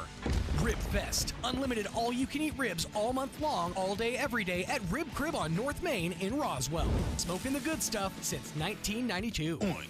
At New Mexico Gas Company, we believe there's money hiding in your home. It's true. It's hiding in your insulation, in your water heater, and in your furnace. And New Mexico Gas Company can help you tap into that money with rebates up to $800 for high-efficiency natural gas improvements. Your energy costs will go down, and your wallet will thank you. We're New Mexico Gas Company, and we provide energy efficiency solutions to save you money. That's why we're here. Learn more at nmgcgetrebates.com. Hey Roswell, it's time to honor our heroes. Church on the Move invites all veterans in Roswell and the surrounding area to a special Veterans Dinner Saturday, June 21st from 6 to 8 p.m. at Cielo Grande Park. Enjoy a delicious steak dinner with your immediate household or up to 3 guests, all in the comfort of an air-conditioned tent. Just bring your DD-214 or military ID to attend. Don't miss the firework and drone show open to the public at sundown. For more information, call Church on the Move at 575-622-7011. Brought to you by Constructibles and Church on the Move. Here's a Mornings with Mike Winters fun fact. Slugs have 4 noses, but no fingers to pick them. Here's Mike Winters. And good morning. It is 19 minutes after 9 o'clock, and joining us in studio this morning, now officially, with Main Street Roswell, Barbara Gomez and good morning. Siglio back with us. Good morning. Good morning. How's life? I know I will say it's busy. It's crazy. It's been, from one thing to the other between air races and groundbreaking, the groundbreakings and UFO Festival. Yes. There is, and then by the way, Farmers Market right after that, and then about 10 other things. So, Yeah. About this time, because after UFO, we jump right into. By the way, good morning, everyone. Good morning, Good morning. We have time for none Barbara of these and niceties. Todd. Let's get to business. But right after that, we go right into farmers market in September. Absolutely. But that gives us a little bit of break. Just a little bit of break to get ready for the next thing. Sure. But there's always the cleanup afterwards. But before we start cleaning up, let's talk about what's happening. Let's start making a mess. Let's make a mess first before we clean up. So thank you, Todd, for being here. You're welcome. And he graciously agreed to help me with a couple of things. Because, it's just sometimes you can't hold all the pieces together sometimes. This is the UFO Festival is not pulled off by one person or one entity for that matter. It is a group effort. It's without the partnership of the city, without Main Street, without the museum, without the Galacticon, without all these entities, none of this is going to work. And so it is a combined effort. It is a multiple department, multiple organization thing. This is whenever we bring the numbers of people and the numbers of things that come through for UFO Festival, it takes more than just Main Street Roswell or one entity to right. I mean, and you think you have it all put together, and then something, brought in that you're going, oh man, we really need that, but I didn't plan for it.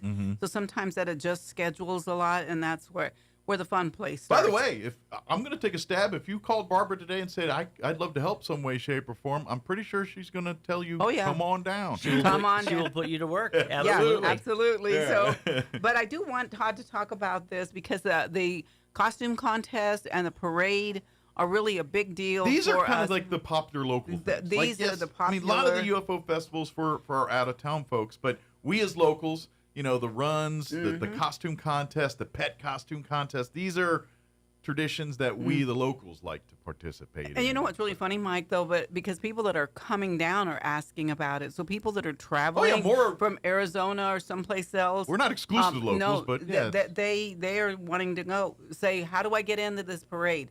I'm coming, for instance, the Ghostbuster cars are calling me saying, we're coming down, and so what can we do? Can we be in the parade? Can we, sit our cars somewhere so people can take pictures? Yeah. The alien car, of course, that came last year for Galacticon, they caused a stir all the way from wherever they came. Viral. Where this California? They went viral I can't remember where last they year. came. Yeah. You got pulled over, a minimum of like 6 times or something like that? It was almost like tracking them, like wherever they got stopped. And it's not for speeding. It was all just because cops wanted to check out his car. Make sure everything was. Make sure everything was legal. Yeah, that's part of it too. It's like, is that thing even roadworthy? Let's give it a let's kick the tires on this bad boy. I mean, that thing goes fast when it's flying, but on the ground it's a little slower. Sure. Okay, so I'm sure he wasn't. Speeding. Yeah, when it's like going from planet to planet, then it's then it's really fast. But right now, it's kind of just taxing around the country. It was kind of cool because it was like a countdown to the UFO festival. Yeah. Because when you first saw the story of the vehicle traveling through, and then like you follow it and your algorithm likes it, and then the next thing comes up and it's counting down to coming to the UFO smelling a new festival. tradition here. Maybe that's our ball drop, like the New Year's ball drop. Right. Oh, yeah. Maybe the moment that incoming UFO, the spaceship hits the town, all of a sudden, boom, the lights come on, and it's UFO Festival. There we go. Right. So anyway, so people are already planning for this, and so Todd's going to tell you a little bit about what we got going on. So with the UFO Festival Alien Costume Contest, I've been involved on the competitor side. Sorry, this has been a tradition for you. A number of years, I think 5-6 years I've been doing this. Let's just say we can call him like, in sports terms, the LeBron. Okay. I'll take that. Thank you. For younger folks, Jordan for us older folks. There are a lot of great costume aficionados and cosplayers out there. What I've been working really hard to try and do is elevate our costume contest, our alien costume contest over the years. We love to see make it more studio quality. Yeah, we love to see the little kids in the green face paint and the foil hats and those kind of things. But there is a very large group of people out there that's more into cosplay. Right, that are more into cosplay. They spend hours and hours building these costumes. And it's really a persona in some cases. It is. It's not, I mean, some will, I'm Boba Fett or I'm whatever, but a lot of them will create a fictional, I mean, they're all fictional characters, but a non movie or series character that's just in the world. Yes. Like, certain Marvel MCU franchise, the Star Wars franchise, these are these types of stories that create a whole universe, allows for people to say, okay, well, I'm the guy that's on planet Tatooine that sells widgets or whatever it is, you know. And so they create these whole backstories and personas and costumes. And so not only are they creating a costume, they're creating a character. Some of the most famous characters in different sci-fi movies are the sci-fi characters that don't have a backstory. They don't have a name. They showed up for 5 seconds on screen. Yeah. And because when you were a kid, like I had an older brother, so I got to play with all the Star Wars characters he didn't want. Gotcha. Right? You got the hand-me-downs. So those the not cool ones. You got the Admiral Akbar. Right. The not cool ones had to be the ones that I played with. Or that guy that dies in every first episode. Guido guy with the yeah, exactly. So he dies every movie. To take a character that's in your heart, spend hundreds of hours working on a costume, and bring it out to showcase your art in front of everybody. It's really a great experience. I love doing it. I'm a kid at heart. I've been making all my own costumes since I was 10. Well, for you probably enjoy, like, as much as you enjoy wearing it, I think you get off hanging out in the workshop building it. Like equally awesome for you. I do. I help out with other cosplayers. I'm, since I've gotten into 3D printing, I'm 3D printing parts, which makes things a whole lot easier, but still, 99% of that stuff is all going to be handmade. Yeah. And sewn and glued and whatnot. And, it's funny. I remember my first really hot cosplay here in New Mexico. I had done everything with a hot glue gun, and by the time I got to the stage, I was melting. And everything was just falling off. The glue got hot again. He's melting. So I learned really quickly, okay, I better do a better job. Something a little different. Yeah, but it's great to see these young kids and stuff. They come in and watch their progression of cosplay. Like they start How much of this leads to careers too? Right. So they start off in, with paper mache, or they start off with cardboard, and they, duct tape, and they're advancing their skill. And I've watched some people over the course of the last 4 years specifically who have really worked to elevate their game because, I don't want to sound wrong, but guys like me show up and they're like, oh, what I've got to do better. So in a way, and it's not just myself. There's a couple of people from Carlsbad that come up that are really, really good. Nolan and then another. But it turns into community. It does. It does. We all compete, and I'll ask Nolan every year. I'm like, "Hey, man, what are you making?" And he's like, "Oh, wouldn't you like to know?" And he won't tell me, and then he shows up, and I'm completely blown away. And you so, say, "Why didn't I think of that?" Yeah, I mean, why didn't I think of that one? But if it's alien, if it is not of this earth, we want to see it. Absolutely. Any other universe, just be alien. It's science fiction. It's all kind of that's and what what's really alien costume contest. Yeah, what's really funny too, Mike, is whenever you're reading the explanation, tell us about yourself, and so they tell you they are from this planet. This is what they eat, or this is what they do. They've created a whole. They create a story. whole persona around the backstory. Love the that. backstory. Love that. Yeah. And so Todd will be able to tell that story whenever he gets up there and talks about them and make it really interesting. So when they get up there, And I would like, what I'd like to see if maybe, and this is where maybe we need to get some more seasoned folks involved. Whereas I would love to see almost the generations showcasing their science fiction from their time growing up. Oh, that'd be really Like if you're going to get some older people, you're going to get lost in space and some of those 40s Jules Verne type stuff. Have you seen some of those costumes? Yeah, and so I would love to see even some of that where it's like, okay, not everything Star Wars or Alien or Predator or we got something from Jules Verne here, or we got I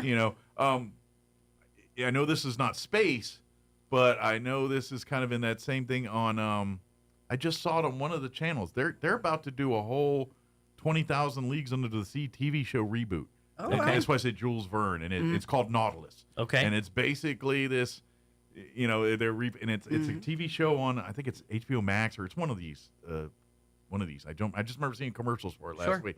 But this is the kind of stuff we're talking about, generations worth. Like, right.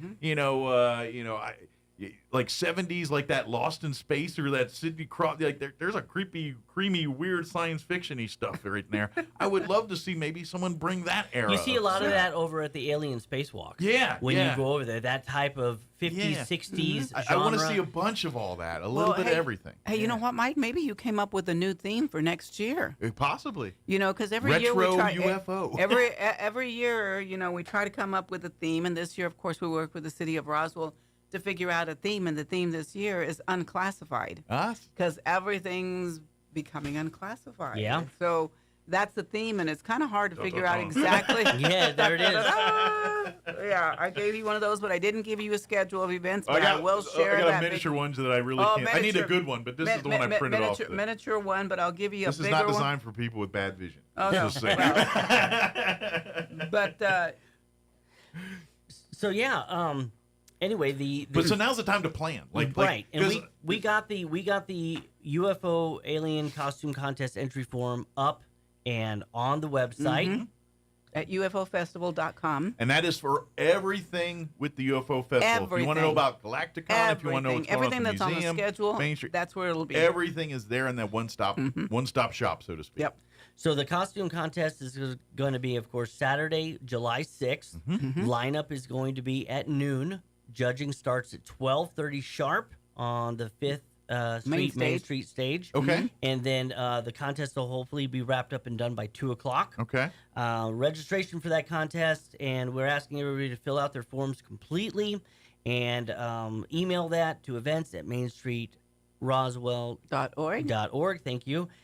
Before July 1st, or turn it into the Main Street Roswell tent by Friday, July 5th.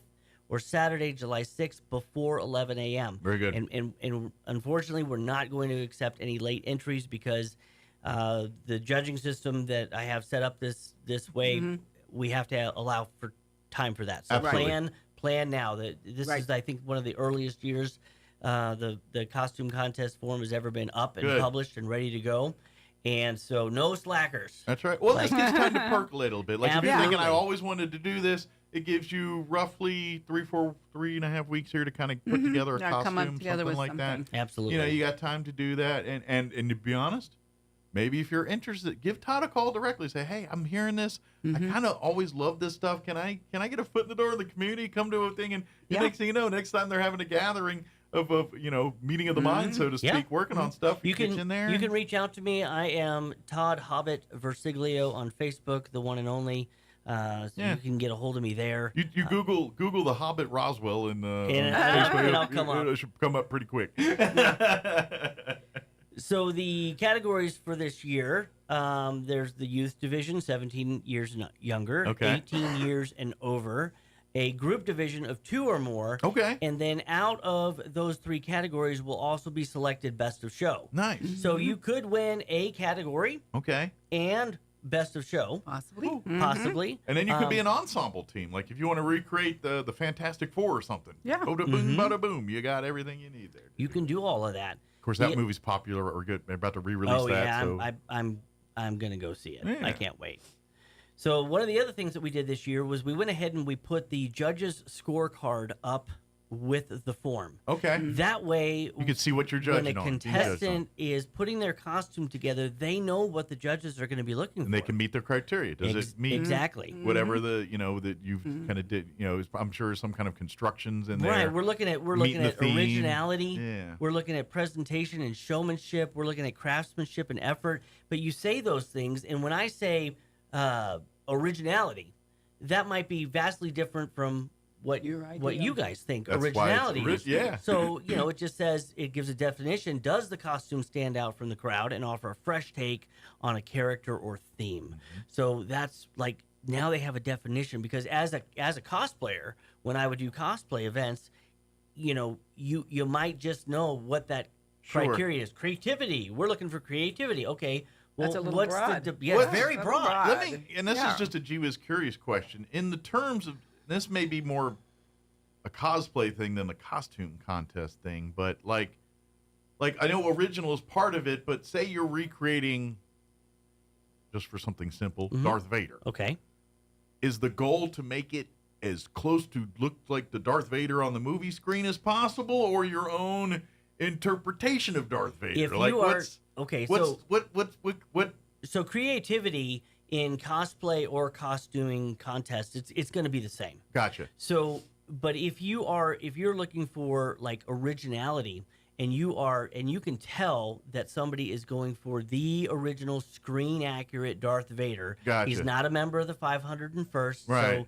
So, because those guys have to be. That's all they do. That is screen accurate stuff. So that if Mm-hmm. somebody shows up and takes a picture, you are 100% screen accurate. So, but if you're doing a Japanese take on Darth Vader, okay, right?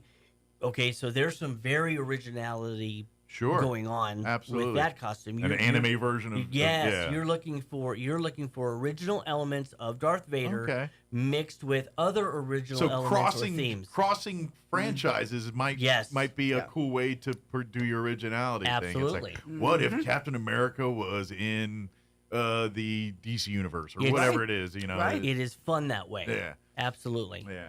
And so you might get a chance to see some people to give you some inspiration if you're kind of like waiting till the last minute, because we are going to have the stormtroopers there, and when they walk in, the 501st the 501st comes out, and they're very almost intimidating to some degree because they're so I feel like the guys like this get used in the movies sometimes, like when they need to create the movies, and they're like, all right, we got to have 1,000 stormtroopers sitting out here. Call up these organizations. Call up we don't even have to. They look intimidating, Barbara, but they can't hit you from the broadside of a barn. That's right. No, I know. But you're going to be okay. But if you're a little kid and you see this group of people walking in, all wearing, it is a little bit intimidating. But then, of course, you got the really fun guys on the stilts that are lighted up and things like that, and they're wearing costumes also.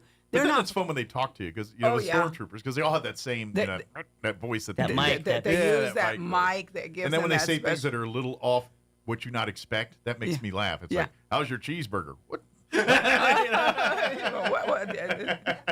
Watching me eat here. I always like to ask a stormtrooper, "How's the view from inside there?" That's always great.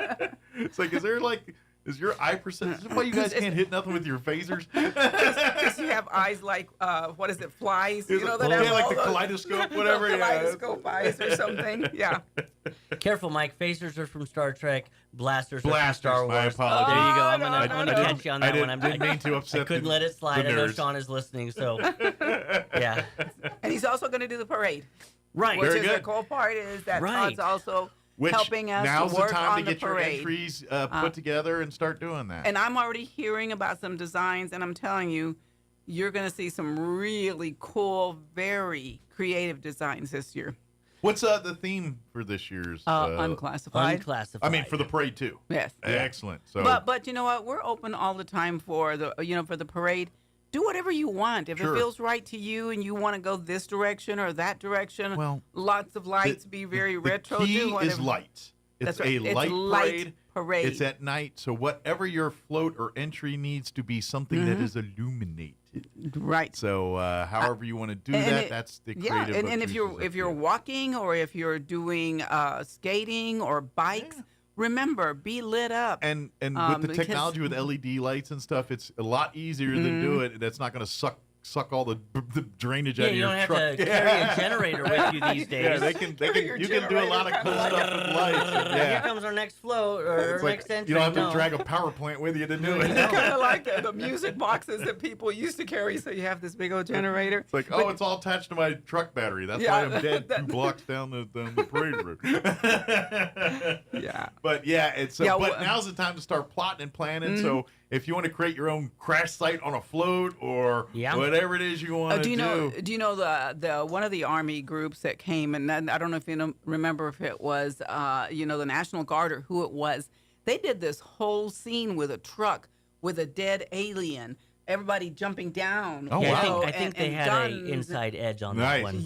Oh, my goodness. They might have dug up some classified documents for actors. Yes, exactly.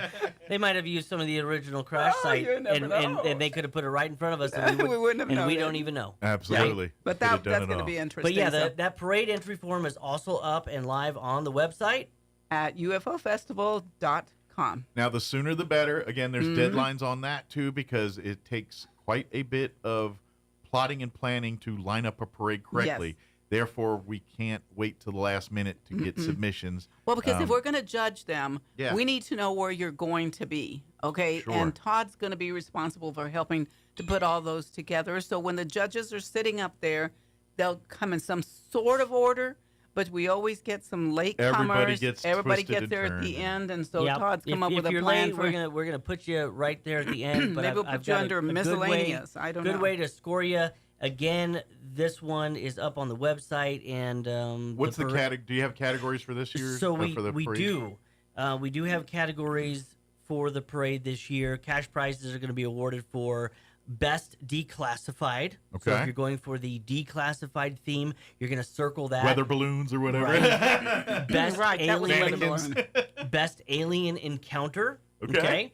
If you're wanting to just go for crowd favorite, you can circle that one, or most humorous. Okay. So we've got 4 different categories for you to choose from on your parade entry form, and again, the judges' scorecard is part of that, just behind the very important list of rules that we have for the parade. So that you know what you're being judged on when you come down the street this year. You know what we're looking for. You know what to expect. Again, we've got definitions behind all of these categories: creativity, originality, connection to the theme, craftsmanship and effort, and audience engagement. So we're looking for all of I those love things. when people get involved with the crowds. You know what I'm saying? There's people sitting on both sides. Absolutely. They're trying to get one Work the side to room. yell louder than Yeah. the other, or trying to do That's all something part of fun. the That's fun. all part of the fun. Yeah. And this is why people love to come out. And of course, if you're not the type that's good at creating these things, then by all means, make sure that you're downtown street side when the parade comes through and cheer on these Come floats. and support. And I'm telling you, there's usually a lot of swag they give away and things out during this stuff. So please come and be a part. And of course, it's one of those cool things where they turn off all the street lights and everything. go off, The only light you get is from the parade Roswell itself. goes dark. Yeah, and Roswell goes dark. Yes. and it's kind of a unique experience to be downtown during. And the parade will run from College Avenue all the way to 3rd Street. Very good. So it'll start north, and- run south. Yes, and you will pass right by the stage, which is going to be there, and it may be playing some music or playing something eerie. Are the judges set up there right in front of the courthouse lawn kind of deal? Yes, Right in we'll that be up area? on a trailer there, so Yeah, that we on the have courthouse lawn. a nice vantage point Gotcha. to be able to see. So, just if I'm going to take a stab, if because sometimes some of the floats will have a performance, you know what I mean? Yes. So if you want to catch all of that, the closer you are to probably the courthouse lawn area is the best to see those types of things. However, if you line anywhere between College and 3rd Street, But you know, Mike, the cool thing about this is when they're performing numerous times throughout Gotcha. the route. Right. However, we are encouraging they're them. going to do the good one for the judges. Yeah, just we saying. encourage we encourage them to take a break right in front of the judges area, and a lot of times we have to go. Okay, move on next. Gotcha, next, next one. Because sometimes they back up, but that's a really fun place to be. Is But watching. anywhere between College and 3rd, you Yes. get you lawn chairs, Yes. get you a good spot. But if you want to make sure you catch all the performances, right around the courthouse is probably your best bet. Yeah, that's where the But- heavy concentration of But people also will tell be. you that's where everyone else is going to be. Yep. So if you don't But like it elbows goes all the and way. both You shoulders, can, you can go to the next block over because you have Absolutely. the courthouse on 400 block, and the 300 block is as far as they go, and then they take a turn on the 300 block going east. So if you don't want to be in all that crowd, just scoot over a little bit more, and you'll get just as great a view on the next block. So do you. But if you want to see, probably the closer you are to downtown, the more action you will catch. That's Yep. the safe assumption. Right. So the staging on that is going to be Saturday, July 5th, right between 6:30 and 7:30 p.m. Okay. And then, of course, cost for entering the parade is always free. Yeah. So, again. But you do have to sign up. But, yes, you do need to sign up. I will need your entry form and the deadline for that entry form completed and in my little hobbit hands is going to be Saturday, July 5th by noon. Very good. Again, if you find me later that day and you have an entry, I'm more than likely going to take it for you, but I'm going to have to put you in the back, kind of a little bit out of order. Sometimes in the back, you're the grand finale. You're Santa Sometimes. Claus now all of a sudden. You might. Which, by the way, there's no Santa Claus in this parade. No, we don't have to worry about that. And guess what? You'll take all the aliens you want to put out there. Maybe you go with some kind of space Grinch thing. I don't know. Maybe I could see another theme. Create your own little Because I mean, I like the way you think, Mike. Just saying, maybe combine it. Right. Do a little Tim Burton on it. Yeah. So there you go. I'm trying to create I'm working with somebody to create for me some of those. You know how everybody's ducking everybody? Mm-hmm. Well, I'm making some UFO, some alien ducks. Okay. Yes. Collector items. Mm-hmm. Yeah. Because like the Jeep thing with the ducks. You gotta do I your own love version. the duck thing. So I'm planning on a few designs for little ducks. Nice. Well, and this is something too. We've got all the contests, but don't forget, and sometimes volunteering, there's always exclusive swag to every UFO festival, collector's items, things, various things, and this year will be that. So make sure you get, and sometimes volunteering and being part of that, you get swag that maybe get a T-shirt that volunteers get that the others don't, and then of course, day one and everything out on the courthouse lawn, and visit the main tents and everything, and you'll see all the exclusive UFO festival swag there, and so. But I know there's a lot of people that collect that kind of stuff and really enjoy it. So I'm telling you, if you're into that, get there early for that stuff, because that stuff does get kind of snatched up quick. Yeah, another thing that's really unique, which is I think it's very unique, because this year we're having so much different music this year. So if you come for the music, I think you guys are going to be surprised. No, we're not bringing in some $1 million person to be the headliner, but we are bringing in so much great talent, local talent. Like every and couple of course, blocks you walk, you're going to catch different bands. Yeah, you're going to listen to different bands, everything from rock to country. Yeah. Mexican music, and of course our headliner is all blues music. Yeah. Well, this is like, because of the flooding and with the lack of a convention center for this year, it has forced UFO Festival to pivot here. But I'm going to say this is kind of the blessing in disguise a little bit, whereas okay, we don't have that facility, which is a bummer. Yeah. But it's all encompassing right here, and even Galacticon. Everything is literally within the several block radius of the Main Street corridor, and it's all so you can literally park in one spot and experience everything with a few short within walks. a few blocks. And it's all so it's the same size. It's huge. It's just kind of compacted into a smaller area this year is kind of what we're looking at. And the other thing that's kind of different this year is we're starting one day early. Yeah. So we're not starting on Friday. We're starting on Thursday. And we get an extra day. Yeah, so we get an extra day of shopping. The vendors will be up. Food trucks will be up. A stage will be up. We'll have music going. And that extra day of partying. And that night, I know some of you will be working on Thursday, but we don't open up until 3, so we'll be open by the time you get off of work. Yeah. And that night, huh? Will they?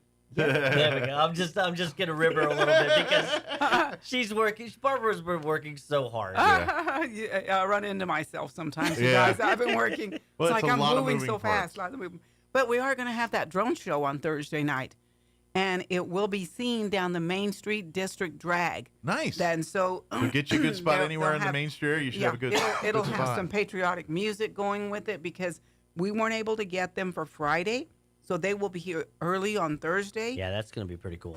That's going to be really, really cool. So it kind of bookends a little bit here, where you got, of course, now Thursday with the drones, and then Saturday with the parade and everything else. Oh, so it kind of creates a little bit of a bookend there a little bit. Of course, there is Sunday too. Don't forget about Sunday, but Saturday night's kind of the big party night, and then we what's the stuff we missed during the weekend? Yeah. We'll catch it on Sunday. And just in case we don't miss it, we are working on that Walk of Fame ceremony.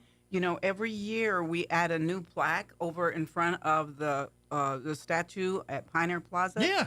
And they add a new little plaque there honoring somebody that was part of the old, UFO. They found it. It was on their ranch. Sure. They saw it. Of course, players in the history of the actual incident. And so this year we're going to be celebrating Glenn Dennis, the mortician who was involved in the 1947 Roswell incident. But he had a unique personality. Yes. Because just to be a mortician, you have to have a unique personality, right? Yeah. You're dealing with dead people all day. You got to have a dry sense of humor. And now dead aliens. That's right. And then dead aliens. I imagine that's really. And the stories, if you read about this guy, it's really, really interesting in the fact that, he was just treating it like anything else. Okay, what size casket do you need? We know what we're looking for. People that deal with here. dead people all the time, it's hard to phase them, man.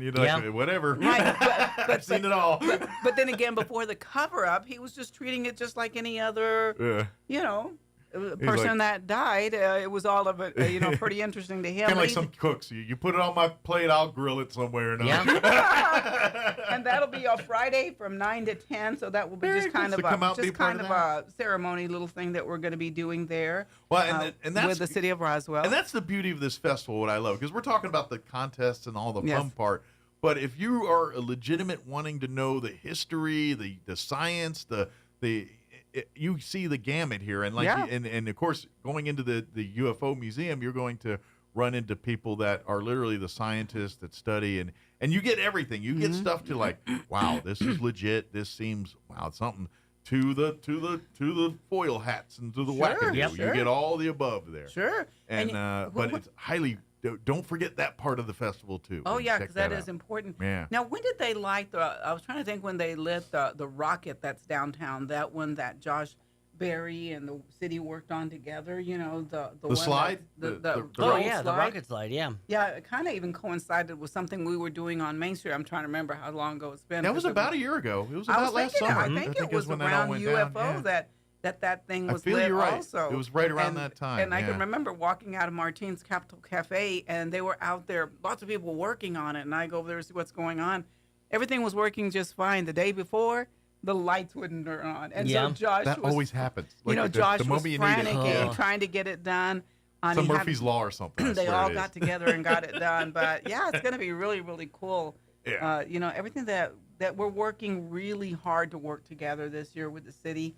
The city's got a big component of it. We have a big component of it. Yeah. And sometimes it's hard to get these things to mesh together. But I think that this year it's pretty much come together pretty well. And it's a lot of entities, because really the city, it comes to the logistical side. Streets freeing up and utilities here and electricity. That's kind of their area here. And then, because they're the ones that can make sure we got cops here and there and doing all that stuff. That's their, and so that's kind of where they kind of fill in and making sure they open up the avenues for logistically we can do these things. Sure. And then it comes to Galacticon and the museum and Main Street Roswell to kind of fill in the cream, to fill in the pageantry of the UFO festival. Sure. And without all these entities working together, it does not work. Nope. So. And this year is going to have our first annual street invasion car show. It will be kind of on the north side around 1st and 2nd south side of town. We also are pulled in Mike and Ike cornhole competition. Nice. I understand that this is a really... Cornhole's kind of a thing. It's a big thing. Yeah. They're going to be giving away prizes. It'll be Saturday at 3:30, Sunday at 10 a.m., and they better be serving Mike and Ike. If you're going to call it the Mike and Ike cornhole, I told them, I said, why don't you guys make everything all, give little Mike and Ike candy? But they're going to put that all together for us. And again, all of this can be found under UFOfestival.com. Yes. There is a regular schedule of everything that's going on. There's a breakdown a little bitty teeny thing, but there is a breakdown of the entertainment line by line. Just know it is subject to change, so please don't come yelling at Barbara. If it doesn't weather work. does Your happen. complaints at Barbara at Main Street Roswell. Yeah, call Todd. Here we go. Todd's number is yes, it's 911. It's 911. Yeah, call. Well, no, just know things happen. I mean, you hope it's not. It's live events, man. We're gonna. I mean, Barbara does a great job every year planning for every possible scenario that could possibly hit.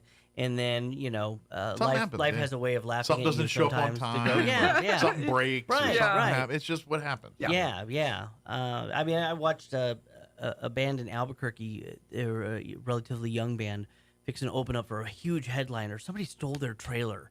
Like the night before. I saw that on the news. The night before. So they reached out through TikTok. Well, they found it in Albuquerque intact, which I was completely blown away. That was stuff happens. Yeah. Mm-hmm. So let's just but I was gonna say this from a perspective. But that's where the beauty comes too. From a perspective of more or less just watching this festival happen every year, it seems to go on without a hitch. When people are walking around downtown and they're engaged with vendors or they're watching the shows or anything like that, that's what it's all about. That's what it's about, is to give them that experience They don't have to know that anything is. You don't have to know about what's happening behind the curtain. No, that Barbara's no. having a meltdown. Well, or it's really a anything, gathering of people just walking around having a good time. Right. I mean, they might stop and go, "Who's that lady over there crying?" That's yeah. Barbara. Yeah, Yeah, that's she's me. part of the show. It's good. Hey, just take me where she's there's gonna food. walk her to Liberty after sit me this. down. Listen, nobody is praying for a UFO abduction that day more than Barbara. That's right. Because then she could be like legitimately, "Hey, I was not here for this," right? But then again, Monday she's like, "All right, let's do it again next year." Give me a break. It might be Tuesday, Mike. Tuesday, but all it's right. really funny because I've got family that said, "Well, we might come down, Barbara, and come see you during the UFO." Like, well, you won't see me. And my granddaughter said, "I never see her. That's right. I never see her. Unless you She's put on a one volunteer end shirt and get out here on the working, you're not other, going to see me. or I might see her go by. That's all I see." Yeah. So, but it's a lot. It It'll can be a worth lot it. of fun. And folks, mark it on your calendars. Get ready. Please, now's the time. If you want to participate in the parade or the UFO or the costume or pet contest, now's the time to get these sign-ups in. Let's get them going and start percolating about ideas and themes and getting all that together. Now, just a quick little dig request. I need maybe a few more vendors. I do not need any more food trucks. Okay. I am filled. Gotcha. I am filled. Food with we're covered. Food we're covered. But if you've got products, things you would like I had to a sell, few people art, calling me, whatever, art, crafts, things. T-shirts, fun knickknacks. I've got someone that's selling belts, someone that's selling jewelry. We've got all kinds of Various stuff. But alien trinkets. Yeah, trinkets or whatever. We're happy to take a few more vendors. So give me a call. Get on UFOfestival.com, and you can find that information. But other than that, I think we're pretty much ready, locked and loaded. And well, I say that, but every time I turn around, something comes up that goes, "Hey, Barbara, we thought about putting this water thing here. Is there a water, like a water, what do you call those things? Hydrant. Hydrant And hookup, I'm going, oh my gosh, let me take out the map. I don't know. And then she looks at me like, "Oh, the city can just get one." Yeah, let's just pop one right here. Yeah, I'm gonna call Todd, give me Todd. I'm that, like, Todd. In theory. Todd, find me I get the top part, but the underneath where the water comes from, I don't think I can help you right. Yeah. So, and the maps aren't always up to date, and so where you think you had a hydrant, you don't, so you have to physically go out there and look for it. Take a stab and start beating around bushes or a little bit looking for a hydrant. But also, that being said, volunteers too. Please go to the website if you want to volunteer, or reach out or call Main Street Roswell direct. Leave a message with Barbara. All hands on deck. If you want to come, even if you're like, hey, if I can just help man a booth or set up chairs, they're set up, take truck down, water back and forth, whatever I need to carry do, let stuff me do. for us. That's always helpful. So anything you can do. And this and one last reminder too is like the air races when they come here in September, the UFO Festival is Roswell's put on center stage here, and so be the ambassadors that we always are when this thing happens. I know some people like. With that weekend, okay, I'm going out of town. I know that's set. But the folks that are here, there's a group of people that do that. Yes, plan vacation around that week. But for folks in here, when you're in town, when you come meet the tourists and people come in and they ask questions like, "Where's a good place to eat here?" Or "Where's a good place to shop?" Or tell them, show and brag on your community a little bit. Say, "Hey, do you love Mexican? There's a great." Tell them your favorites. I eat here. I love this place or whatever. That's. To be honest, that's what makes people come back to the next UFO festival. It is. They make a friendly, personal connection with somebody over where to go eat. So please help us, because this is our Black Friday for many Main Street businesses and things. This is, they have Black Friday, but this is their real Black Friday. Yeah. This is the one. I can tell you, Mike, that the food trucks that come every year or people that come from out of town, they've said this is our favorite event to come to. Yeah. We do the best when we come to the UFO Festival, and they're from out of town. Let's keep that reputation going. Yeah, and that's out from out of town. So it changes in 1 year. It just takes one or two bad things, and that goes. It really is that it's like that in this world. So be the ambassadors. Be the be the person that helps them find the thing or introduce them to the thing, or they say, hey, what else is there to do around this town? Well, let me tell you. Yeah. Go check out this museum, or go check out this place, or check out this thing. Please do that. Because even the Historical Society is doing something. They're going to have stuff 4th of July. They're going to have that something weekend. 4th of July. I heard there's a Chuck Wagon. I was saying, barbecue? They said, no, Barbara. And I was like, dang, I want to go there for that. Everything will be little green men or gray men. No, not everything. A little not off everything on will be that. There'll be other things to do. Yeah. So, again, go to the website for all things UFO Festival. I'm gonna do a Todd. Point to Barbara website. UFOfestival.com. I always want to throw Roswell in there. I don't know why. In my head, I want to say, but UFOfestival.com is the official website for everything UFO Festival.